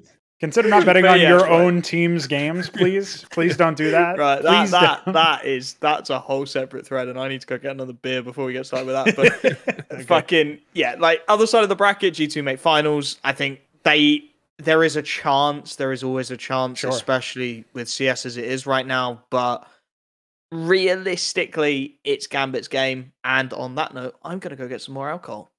All right, there you go. Wolfy knows is sporting that wireless headset. What do you think, Vu? I think we've probably talked IEM Summer to an adequate death at this point. What do you think? Is there any missing narrative, any obvious angle we haven't taken? The one narrative that was brought up on Snake and Banter, which is an interesting. I mean, here's the thing: it doesn't need to be good as a show name. You don't need to look at it and be like, if I break this down, this name really, it makes a lot of sense and it's a fantastic name. It just needs to be good enough that it's not shit, and it needs to be memorable. And there is something memorable about Snake and Banter. Like, that is. What did you make of him dissing the memorable factor of ELO Heaven? Because I feel like I don't see a problem. What's the memorable factor of ELO Heaven? I thought it was me. Yeah, there you go. That's what I mean. Because the whole reason why I decided to call the show that, and why I came to you with the idea, is that you have that ELO I series. didn't. Here's the thing with Thorin. I mentioned this in the pre-show. Sometimes it's fucking hard, man. Because like I'll have a response, and then Thorin just keeps going. Yeah. And then I'll still have my response, but then it's no longer a relevant response because I'm like not cutting in. Although I guess like at some point you kind of need to just cut in and just be like, yeah. Because I mean, yeah, I guess like. He has a point in that ELO Heaven is like not really super related. It's mostly related to like the my ELO Hell thing, which makes sense. But like if you don't, ELO is just a common concept, so I don't really think it's that arcane. I mean, technically, it's like what we would compare to what we've got in matchmaking or whatever. So yeah, I don't know. It's I mean, Snake and Banter is an interesting show name. We'll put it that way. Anyways, what we talked about at some point was that. Is it Freya or Frankie? Which one? One of them's British. Or they're both British. One of them's blonde. No. On IEM, man. On the event. Frankie. Yeah, okay. So it'll always be Frankie on IEM. Yeah, we know you haven't watched the fucking episode. You haven't watched the game. Anyways, I still could have told you. Frankie's on for like 12 hours a day, like every like 3 BO3s. which is fucking rough. That's the only Yep. other thing that's like memorable, or like that we haven't brought up about IEM Summer. And it just kind of sucks. I mean, I think it's been mentioned that like when it came down to it, it was like first the casters started getting half days and not doing every event, then the analysts, and now it's getting to like the hosts. But the problem is the hosts are like single people, Yes. and like so I think they have a little bit less leverage. Although I mean, some like the hosts we have in CS are fucking amazing. Like losing them for random people would be a disaster. I think they just have a little bit less leverage, I guess, in the negotiations.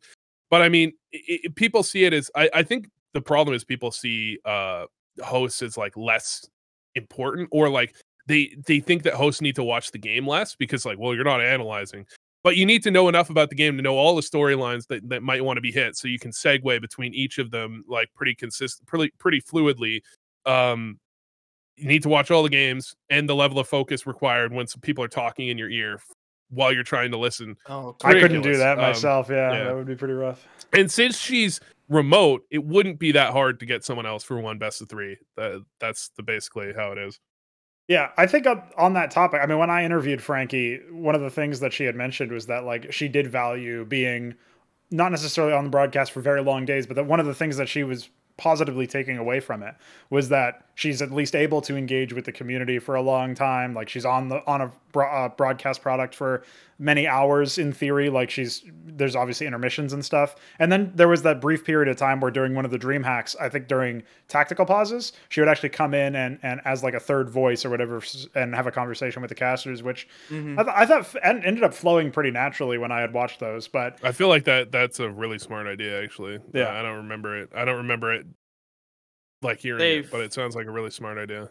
They've been toying with it for a while. They've been trying a couple of iterations. I mean, ESL do it with Machine Sponge, and then occasionally they call Rush, right? It was. Oh yeah, I know the calling Rush thing, but they just like I've seen them do that mid game before. Yeah, they just do it in the middle of a dead round or something. Yeah.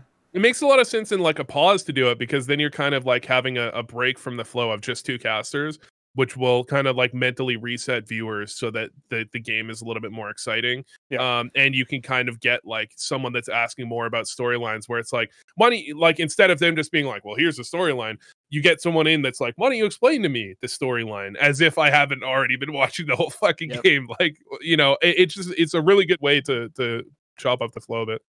Yep. So I think that kind of thing will probably, I mean, you hesitate to say that's the future of broadcasting, but I feel like that is like a natural next step that we could do to work in the hosts more, so that, and then in that case, you are applying more responsibility onto the hosts. They're already going to be watching the games and taking notes. At that point, you probably do have the opportunity to say, let's, have a host for the first half of the broadcast and another one for the second half, so that there isn't that marathon 12-hour, 14-hour workday, or however long it ends up being, depending on the delays and stuff. So yeah, I think that's a natural way to progress it. We'll have to see if that ends up happening. It seems like the obvious way to add some stuff in without increasing the workload to, I think it's kind of already unreasonable, but even beyond whatever it currently is, to even further unreasonable levels, that would be nice. So yeah. Well, the dream of every like tier 3 caster is that when you're casting in tier 3 and then, like tier 2, even to some lesser extent, you've got the 15-hour days, dude. You like that is like standard. It's like,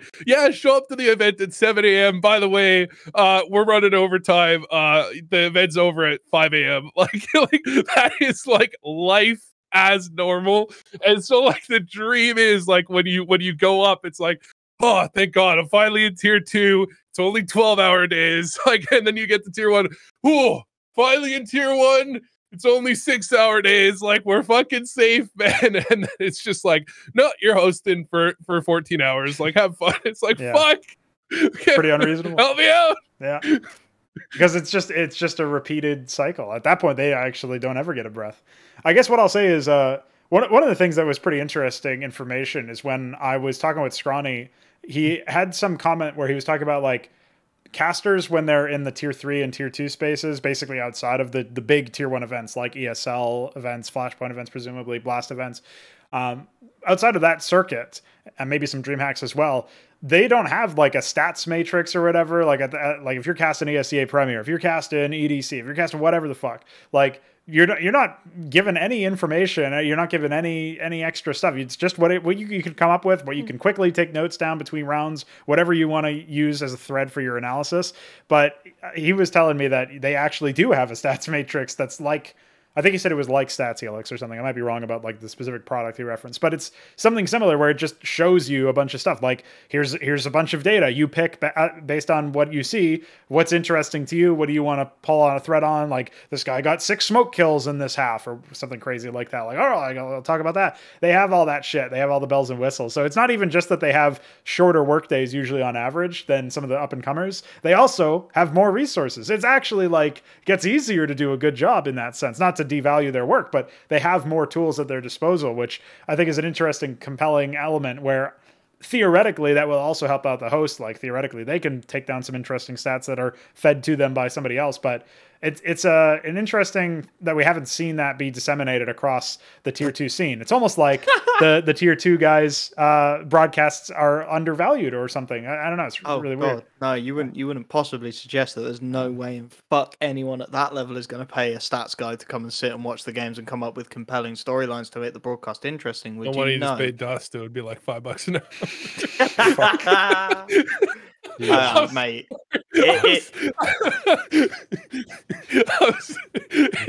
I thought of something about Dust a few minutes ago, and I was like, "No, we don't need to roast Dust." How the mighty have fallen. On that train. Times have changed that quickly.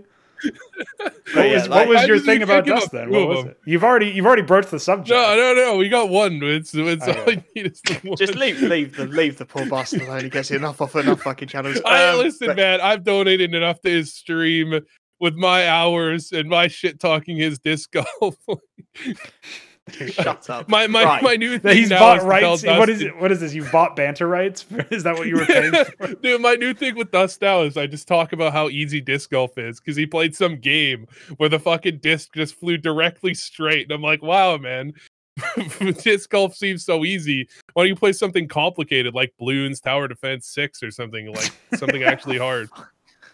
Anyways, continue. Right, yeah. Back onto the state of tier 2. There we go. But it's not surprising that the job gets easier the higher up you go. Like that's an expected quantity. I mean, like fuck, and this is a real throwback. When I did Kato in 2020, I did my own prep because I'd never been given prep sheets before. I'd never been given storylines before. I'd never been given anything about any team. It was all you did the prep. Yeah. I used to pay a guy from my uni to do prep work for me. And like you came with your prep and your prep was your prep and the other guy's was his. And then for the first time, I get sent a fucking Google Doc that is like comprehensive prep on every team. And I'm like, oh, holy shit, this is how the other half live. But it's expected, right? They want the Premiere product on the Premiere broadcast. So they're going to pay a guy to sit there and work out stats. They're going to pay a guy to sit there for 10 hours before the thing even starts and write out all the plausible storylines and all the recent results and all of this and all of that.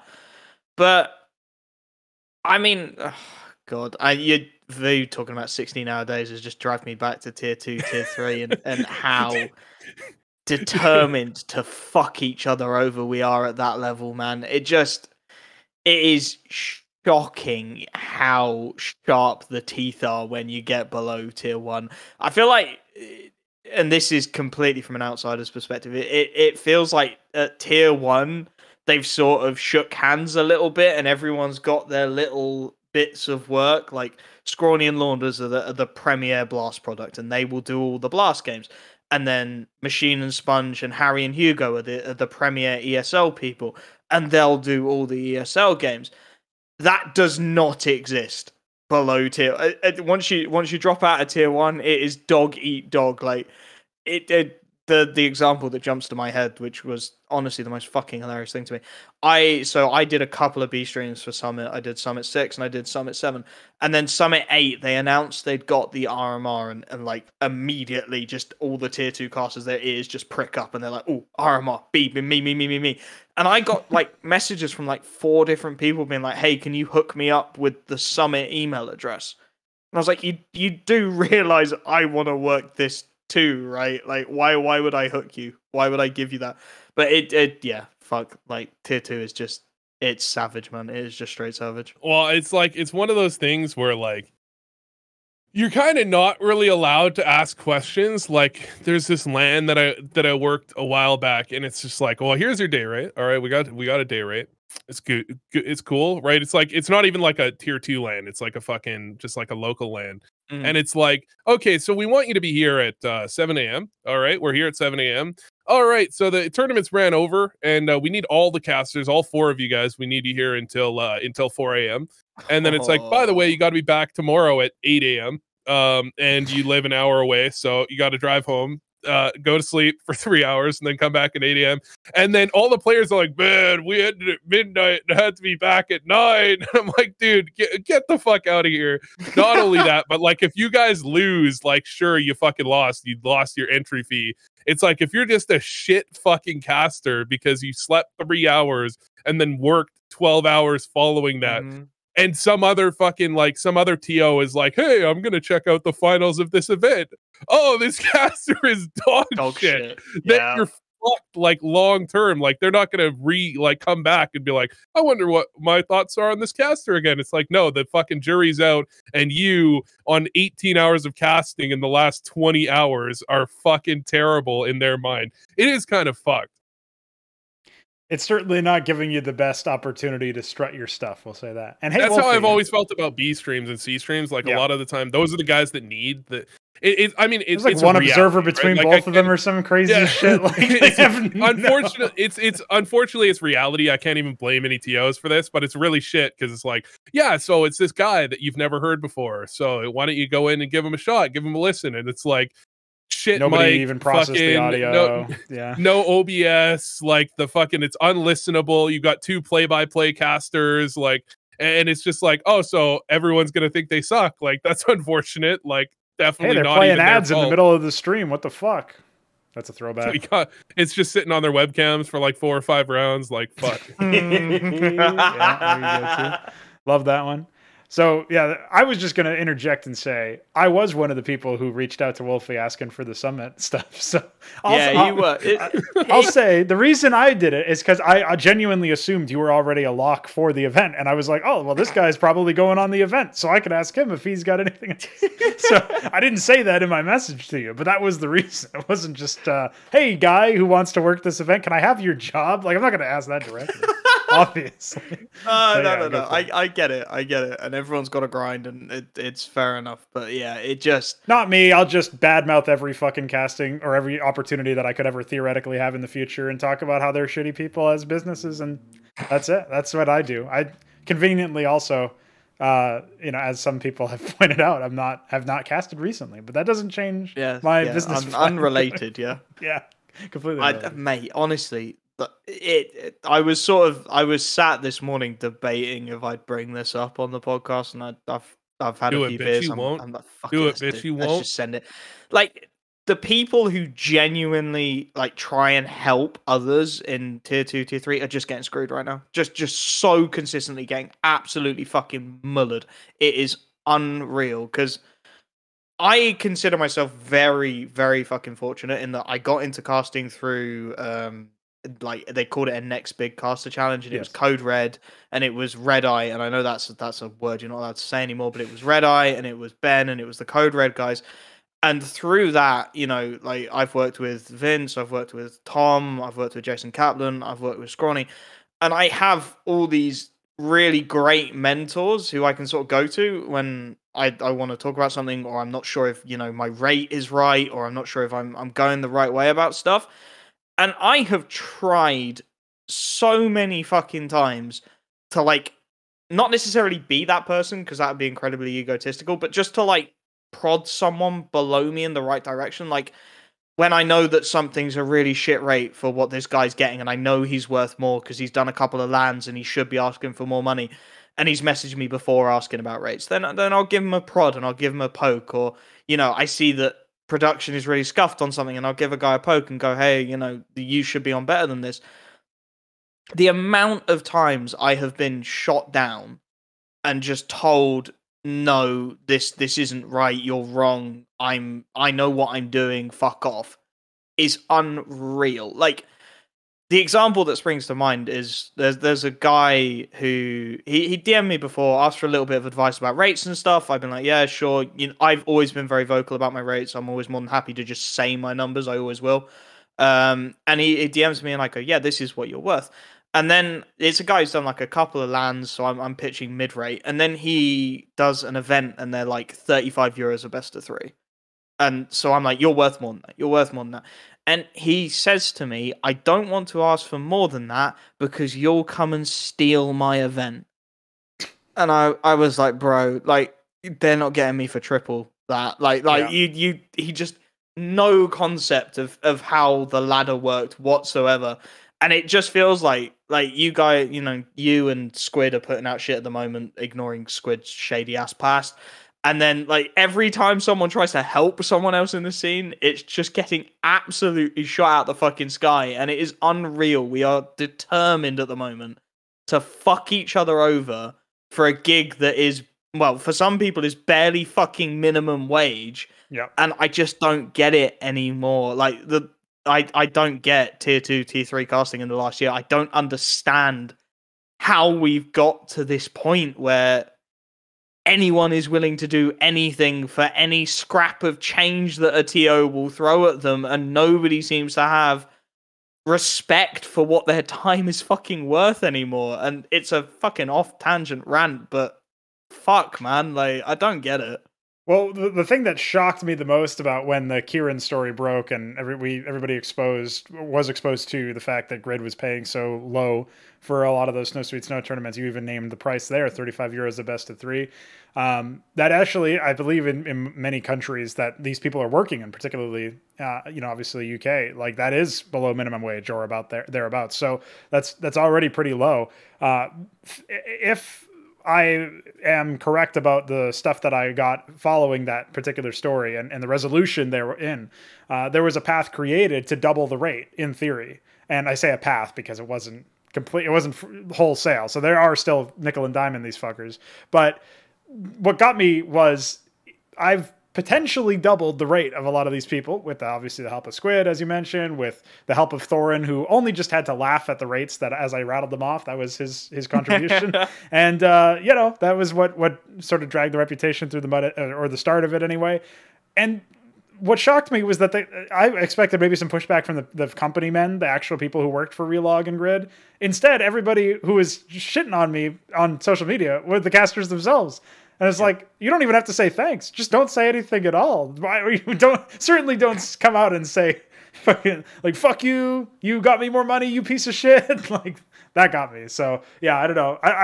It's one of those topics that obviously we've discussed before. We don't have to linger on it too much, but it is something that I still will find quite funny to the end, is the idea that you can attempt to help somebody out or right a wrong that you perceive as some sort of injustice. And the actual thing you are fixing or the thing you are attacking and saying this is wrong, your points will not be debated. You'll just be character assassinated for even trying to help, which doesn't really make any sense to me. That's the part that doesn't make any sense, does not compute. So as far as the working conditions, I certainly hope they improve. It doesn't seem likely for tier 2 and tier 3. Like, the broadcasts just seem like an afterthought entirely.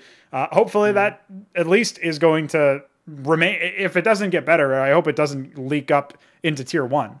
I wanted to get your guys' brief opinion on Surf and Chill from ESL. Have you guys enjoyed a grand final happening and then Surf and Chill happens between halves? Because I've enjoyed that. And by enjoyed, I mean I fucking Alt F4'd my browser really fast because that just destroys me. I liked it. Honestly, I did. In the middle of a grand final, you like to chill out between halves? Man, I've seen so much CS, dude. I just want to relax. Okay. What's the other option? Here's the problem. What's the other option? The other option is, yes, let us watch a countdown timer for 2 minutes. The other option is actual content instead of recording fucking... Well, if we're... I don't think the options are content or surfing. I think the options are surfing or countdown timer. Well, but that's the fucking dichotomy ESL have decided is reality when in fact it isn't. They could just make content. But that's just kind of like standard where you have like a countdown timer between halves. I feel like that's pretty standard nowadays. Yeah, I don't think that's like crazy. Yeah, okay. If the options are, would you like a death segment or would you like a surfing? Like, the answer is Surfing. No, I mean the answer is it does. I think for groups it's fine because those don't like, matter as much. But for like actual playoffs, yeah, for a final, sure, maybe you could argue. I've liked it in general to have the surf thing. I feel like it's pretty chill. It's actually made me want to turn off the broadcast and go surf, which is probably not a great thing for ESL long term. About the tier 2 thing, I think the problem with the tier 2 thing is a lot of these broadcasts now are only made for betting. It's just like these events are basically there because they want to do betting. And so they don't care how good the broadcast is. They only care that they have people there. So it doesn't seem like it's only for betting. Like as long as you've got humans at the wheel, it doesn't seem like it's only for betting. And so they're just not going to up the rates, which means basically you get fucked or you don't work. And so I think that's basically fostered like a really negative atmosphere in the scene. Yeah, that seems pretty likely. The betting angle is really weird because obviously with this Akuma shit show that's happened that we haven't really touched on this episode, obviously. See our previous one for our breakdown of all the RMR insanity. That stuff obviously shakes confidence in betting. That's why Paramatch had to refund the bets because theoretically the games are jeopardized beyond repair. So you can't have any confidence that it was a gift. Yes, no accusations, just a gift. I mean, as a PR stance, it's smart PR. Like it doesn't theoretically nothing even has to happen for it like shady for it to be good PR if everyone thinks something shady happens. Yeah. No, yeah, for sure. And they're just getting ahead of it in that sense, which makes sense. But I think long term, if teams like Akuma get invited to fucking star letter RMRs, you know, if that were to happen, that would be pretty bad for PR. That would be pretty bad for having confidence. And the thing is, like, I'm not a massive fan of betting, especially considering, like, I think there's just a lot of unfortunate, like it brings out a lot of really bad actors. Basically, it's like a bat signal for them, and they just come flocking in trying to find ways to DDoS if they can because their bet's not going well, like their team's losing. Oh shit! Well, at least the bets are returned if I do this, and like it enters into a different kind of discussion that ideally, like, you wouldn't even be able to do any of that stuff. But we do live in the real world, and that really did happen in a fucking World Championship qualifier of all things. So pretty depressing. But I would just say, like, as far as the betting angle goes, if we're going to make good with the fact that we have bets, like, okay, well, betting is a part of the ecosystem and we can't just remove it, then obviously we have to make sure that the people who are watching the games primarily for betting's sake don't feel like they're betting on a compromised match. And that's more and more what it feels like at the tier 2 level. I feel like we've already lost most of the legitimately interested viewers who are just watching the broadcast because it's an entertaining broadcast about two teams playing CS. A lot of that is gone at the tier 2 level, and especially below that as well. So you really only have the bettors and maybe the hardcore fans who are only watching it, maybe muted, maybe not, who knows. The point is that they're most of it are bettors, or as I jokingly called them, botters, view bottors.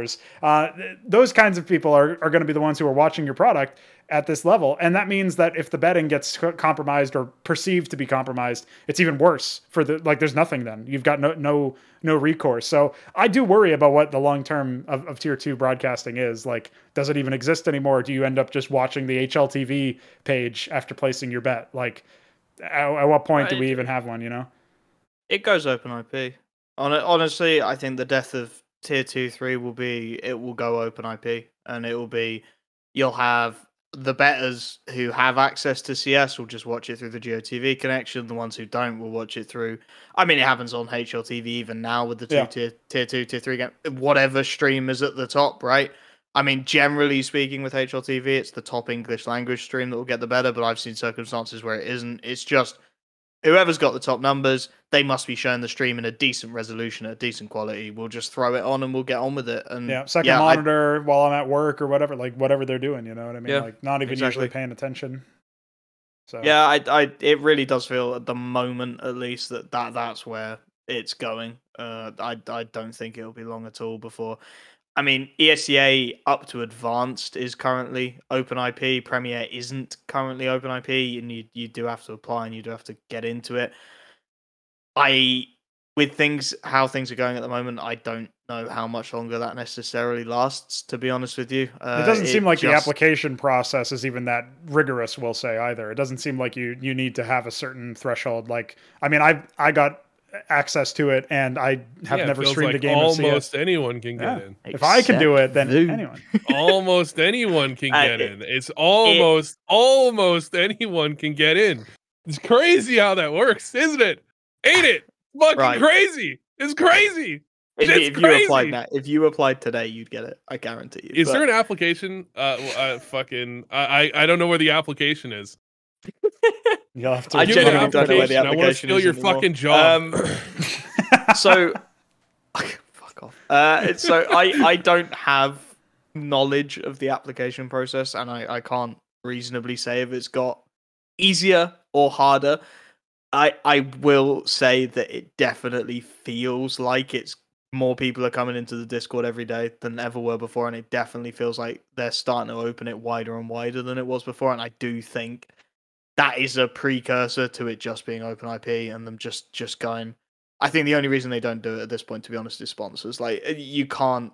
That was you can't always guarantee the reason. that the sponsors are going to be shown on an open IP broadcast because Exactly. you don't have to download And a then- package, you don't have any authorization, and then if you don't do it, then they can't pull you because in theory you've signed a contract and all that. So Exactly, and that was always the reasoning. I mean, shit. I think I applied to MDL 3 times, and the only time I got it was when me and Vu were caster challenge, and we went to Dallas, and then they were like, "Shit, if we've said he's won the opportunity to go to a LAN, we should probably actually let him cast our event as well."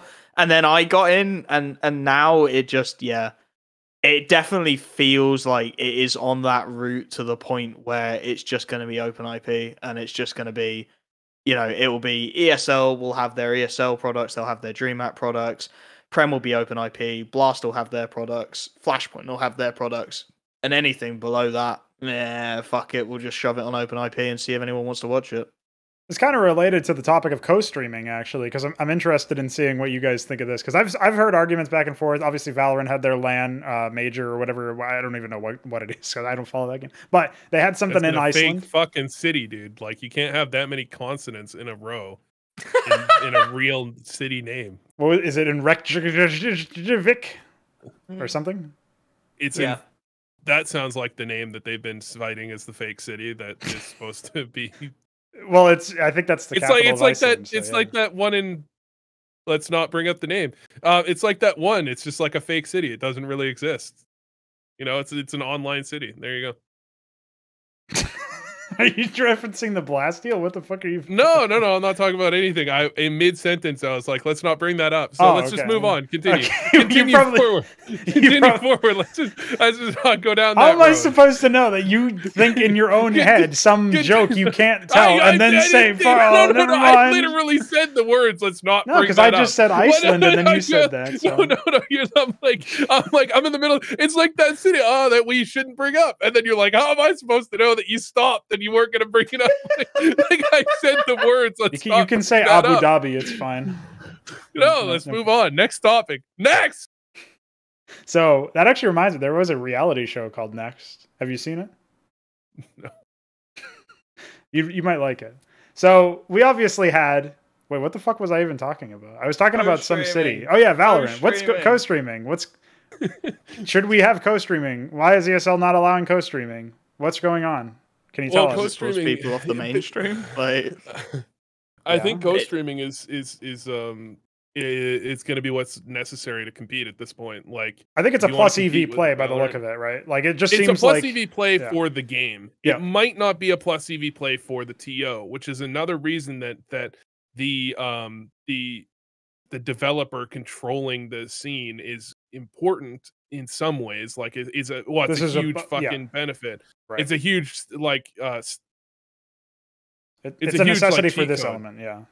Yeah, because it's not a benefit necessarily for the TOs. It's a small loss. I don't think it's a big deal because a lot of the people that weren't going to watch the broadcast, they're not going to watch the broadcast now, or like they're either going to watch it or not. They're not. It's not like Davey co-streaming it is going to draw away more than maybe a few hundred viewers, which isn't going to be a big fucking loss anyways.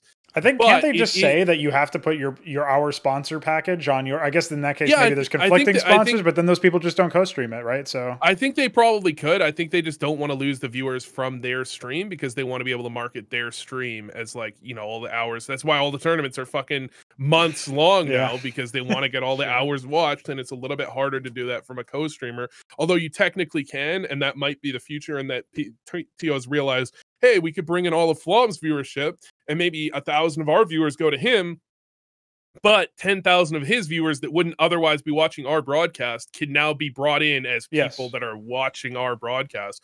And that's why I think it's like big for the game, in that it's bringing people into the pro competitive scene that otherwise would just be watching a streamer, right? And that's why I think, you know, and I mean, Valorant's kind of cheated with that, and they brought in like fucking Ninja and like whatever else that have like 100,000 viewers that wouldn't be watching the broadcast. And it's like, well, look how many viewers we have, which is another selling point. Like, wow, Valorant's really blowing up. It's so famous. It's so popular. When like, I mean, of course it does get a lot of viewers, but how many of I haven't looked into it. How many of those viewers are actual viewers? I think the answer is not nearly as many as people think. Yeah. This is where CS being a ball ache to stream really becomes a problem for me at the very least, because like co-streams rely on, you've got your hardcore viewers and they'll watch regardless, but they do to a certain extent rely on the fact that the streamer plays the game, or the streamer enjoys playing the game, watching the game, some derivative of involvement with the game.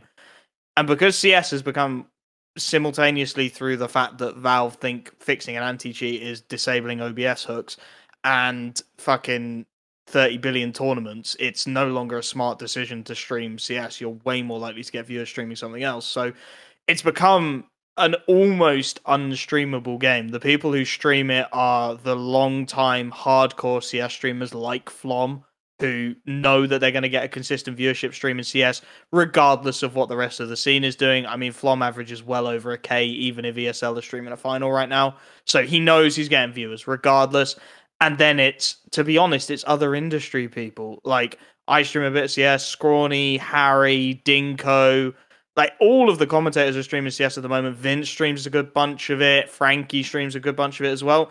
There is not that many. There is a few, and people like Tweede, Loba, etc. do it, but compared to other games, there is such a fractional number of just entertainment streamers, shall we call them, who stream CS, because it's such a ball ache to do it, and even when you do, you're competing against a tier 1 tournament that exists somewhere, and you're not going to get the viewers. So the problem is, even if you start to open it up, and even if you go, okay, you can co-stream it, you can co-stream it, you can co-stream it, if you want people who actually play and stream and care about CS to co-stream it, then the number of streamers you can actually push it to is extremely limited. And then you get into the Valorant cheated by pulling Ninja, Shroud, etc. Like, you could give the rights to Ninja, you could give the rights to Shroud, but they don't stream this anymore. They don't stream playing CS anymore. They don't do stream content around CS anymore because it's not worth their time. So, well, one, who's to even say they're going to co-stream your tournament anymore? And two, is it really pulling people who give a fuck about the game in, or is it just cashing in on, you know, Shroud's going to get 20k viewers, right, Ninja's going to get 50k. We'll put those numbers in and we'll hype up our broadcast and say it's hot shit. Honestly, at the moment with how CS is, I would rather they keep it shut and just go, we are what we are. Nobody wants to fucking stream this game anymore. Let's have our broadcasts, have them as they are, and until CS becomes a streamable experience, until the calendar becomes not quite so congested that streamers can actually have a viewership that isn't permanently competing with a fucking tier 1 A quality broadcast, then we can start to have the conversation about co-streaming. Then we can start to have the conversation about making this game something that, you know, entertainment streamers can stream reliably to viewers for good viewership. Yeah, I mean, Twitch is also kind of like the top streamers are really flavor of the month, like Chasers now, and Valorant is pretty flavor of the month. But you're right, it's also just really fucking hard to stream CS because CS is one of those games. There's several games like this, but CS is like prime among them, where you have to be good in order to have an entertaining stream. because otherwise you're just going to get shit on all the time. Even in like League of Legends, you have some games where you're just going to be dumpstering people, even if you're shit. It's just going to happen. You know, I feel like there's less of a requirement to be good. Plus, in CSGO, you basically have to play Face It, because if you play matchmaking, you're seeing cheaters all the time, which is not fun to watch on stream. You're also your viewers are at the top right, so you know they're always going to be able to stream snipe you anyway. So you have to have a delay. There's no streamer mode, which I think Valorant was really smart to add in a streamer mode, so you can do your shit. Although I've heard a lot of people abusing that to be griefers, basically, which is fun. I think CS is just, it's not flavor of the month and it's not easy to stream. If it was flavor of the month, then maybe you'd have like something better. And I mean, I think adding in third part, like it was untrusted, now it's allowed third party software, was one of the biggest mistakes Valve could possibly have made, because we've entered really in 2020 like streamer wars, basically, where streamers are blowing up, games are really flavor of the month. Games are really blowing up based off of streamers playing those games. And what you've done is you've said, not only is it going to be harder for casual people to stream, but also if you do stream, you're likely going to play more cheaters. And it's like, that is not a smart business decision I don't think fucking Trusted Mode did almost anything for the number of cheaters. It seems like, I don't know, Valve does not make some good decisions. Yeah, the unranked queue's done more for cheaters. At least from my perspective, I try to play Face It, but I do play a decent amount of MM with people who aren't at the Face It level yet. And genuinely, the unranked ranked split and requiring Prime again, I don't know why they ever went back on that, to be honest. But having Prime as a thing you actually have to pay money for again. I mean, if we could go back to the days when you also had to have a phone number to have Prime on CS, that would be just elite, because it has immediately pruned out a significant number of the boosted accounts. I've seen threads all over the shop about, like, I had 20,000 Vertigo boosted accounts. They've all been banned. Like, Valve have gone hard at the boosting and the cheating corner of the world with this recent update. And it's done the world of good. And I think you're absolutely right in that removing the easy ability to stream, just not the fucking play. They're starting to get their feet on the ground now with the updates at the minute. It feels like they are starting to address the actual problems. I think almost weirdly, they've got to backtrack on a couple of things if they are to really, capitalize and start to make a game that people want to stream and people want to play on stream again. Because, I mean, even now, you queue up in allow third-party software, you queue up to MM, and it comes up with the big fuck off pop-up, and it's like continue or restart trusted. And then you hit that pop-up 6 times in a row, and every single time you can't queue fucking MM because for some reason it's rebooted with the same launch options. And it's simple shit like that. If you're a new player or if you're a streamer who doesn't know the fact we've got 20 years of bugs in our fucking game, and you go, okay, I'm going to stream CS. I have to do a launch option? What the fuck's that? I need to set up an auto exec. I need to configure my crosshair in a map. Like, what the why do I have to do any of this shit? I have to download a custom app to train? Like, exactly. I do all this crap. I do all this shit. I launch in this third-party mode so that my streaming software works. I press the play button, and the game says I can't play until I do this thing. I do this thing. It doesn't work. I do it again. It doesn't work. I do it 6 or 7 times. The 7th time it works, but now my streaming software doesn't work. And it's just, that whole experience is, I mean, I tried to stream it yesterday. It's toxic as shit. It is so difficult to get it to work at the moment. If you play with more than one streamer too, you have to do it like, if you play with 5 streamers, 5 people with allowed third party, you have to start it 5 times so each one individually can hit okay to no you need to way. You're in untrusted. Yes. And also every time you get ready for the queue pops, there's like a 10% chance that each person just gets the button again. Your shit. It took like 20 minutes for us to get in a game with 3 people streaming the other day. It's a fucking joke. It's an absolute joke. It's unbelievable, actually.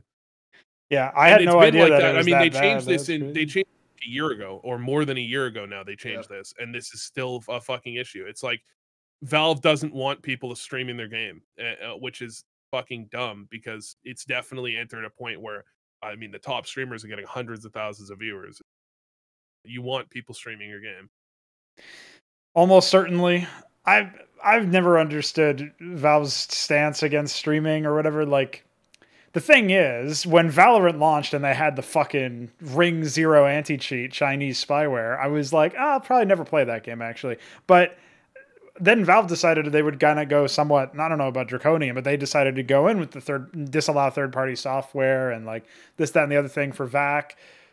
But as you guys all elucidated very recently, they didn't really do that much. Trusted mode didn't really do that much to actually combat the problem. And the problem is, Valve can't admit when they made a mistake. Just look at Vertigo, still in the game for some fucking reason. Get it out. So they can't admit that they took a wrong turn anywhere. And they just got to say, the data suggests that we only see one cheater in 25 games. Or whatever the fuck, like whatever that insane lie was. That maybe, I don't know what data you're looking at, buddy, but the data do not suggest that. So yeah, that was a big meme. But the question that has to become, like, it seems like they've been taking positive steps. Do we have a positive outlook on where it goes into the future? Is it going to get better for streamers?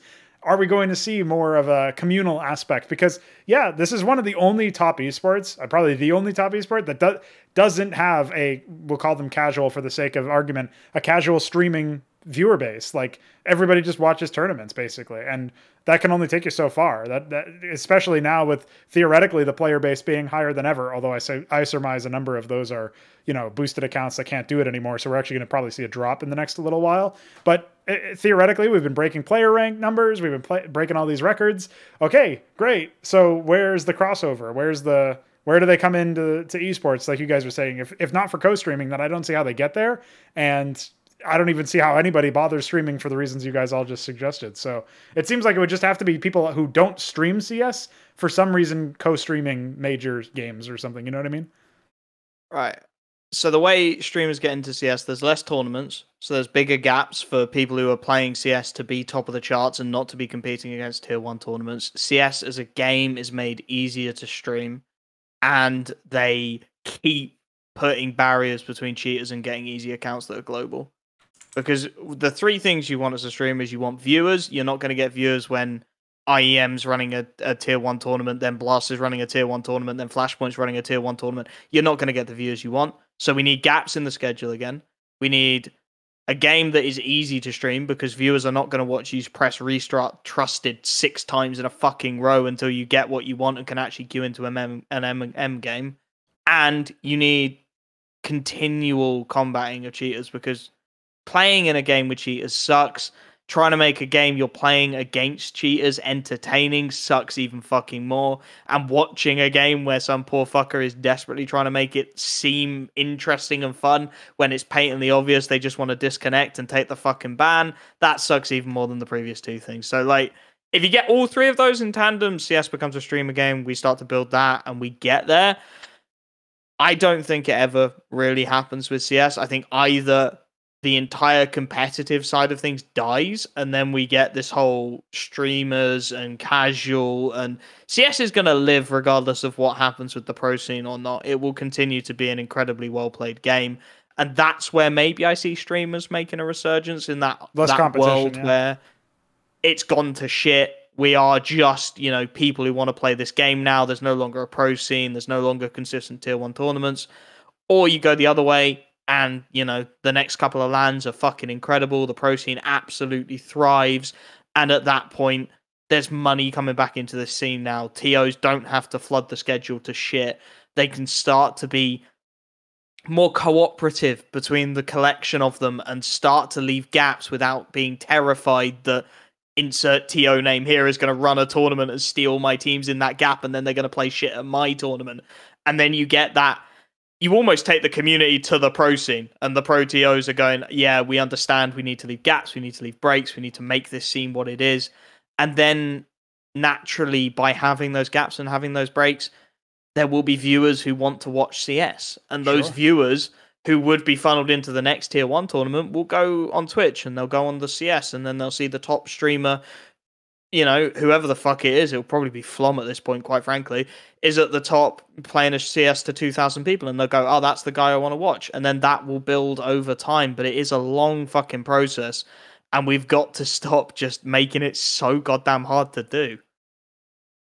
Vu, you've obviously had some content-filled streams somewhat recently. You had the Dust 2 speed run, for example. Do you think that there's something that streamers can do to improve the current ecosystem that we've got going on? Is there something that I think streamers are lazy as fuck when it comes to CS, because the people that aren't lazy aren't streaming CS. Just putting it out there. Okay. I think the people that really want to grow their stream and have a good stream, because there is just sorry to break it to you boys, viewers or streamers with very few viewers typically are shit at streaming, and their stream looks like shit and they are not entertaining. That's generally not always true. There's a correlation between shitness and low viewership, and goodness and good viewership for in general. And so people that are going to do stuff like that's actually entertaining outside of just playing the game don't really play CS.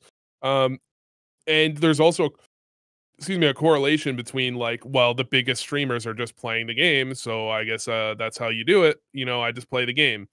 So I think part of it is just that because there's not a lot of big streamers, like all the big CS streamers move on, because you're going to move on eventually, then you end up with this scenario that we have. There could be people trying to innovate a little bit, but also part of the problem is most of the big streamers when it comes to CS are just players. Who do you have? Like, when I'm thinking about it, I don't watch enough streamers, honestly. When I'm thinking of streamers, I'm thinking of literal pro players. Then I'm thinking of guys like Flom, Davey. I guess Davey isn't that big, but he runs like a couple hundred viewers maybe. Loba, those types of guys. Or guys that have like YouTube channels who just stream on the side, right? You don't have people that are like streamers that aren't high level players. And of course, a high level player, when he goes to stream, he just wants to play the game, because that is what he does. He plays the game. So I think you kind of have a, I don't know what, self-fulfilling prophecy there of the way things are going. But I think I like to think the way the stream event thing I'm doing is kind of what is necessary in order for someone to want to enjoy watching or playing CS, unless you're like a hardcore viewer where you just like, you have some entertainment behind it where it's not just playing the game. But I don't know how long that lasts. I mean, you can't have 50 people all doing the same shit, Well, but it seems like it's been more than 50 people doing a lot of the same shit for a very long time, right? So suppose you gotta remember that one. I don't know. I think that's a pretty comprehensive discussion, I would say, about co-streaming, streaming in general. Where are we going next? So I'll say we can close the show. It's been a pretty comprehensive 2 hours. Did you guys have any final thoughts, either on any topic we discussed here, on IEM Summer, on the future of CS? Anything you want to say your piece on, Wolfy? You got the floor.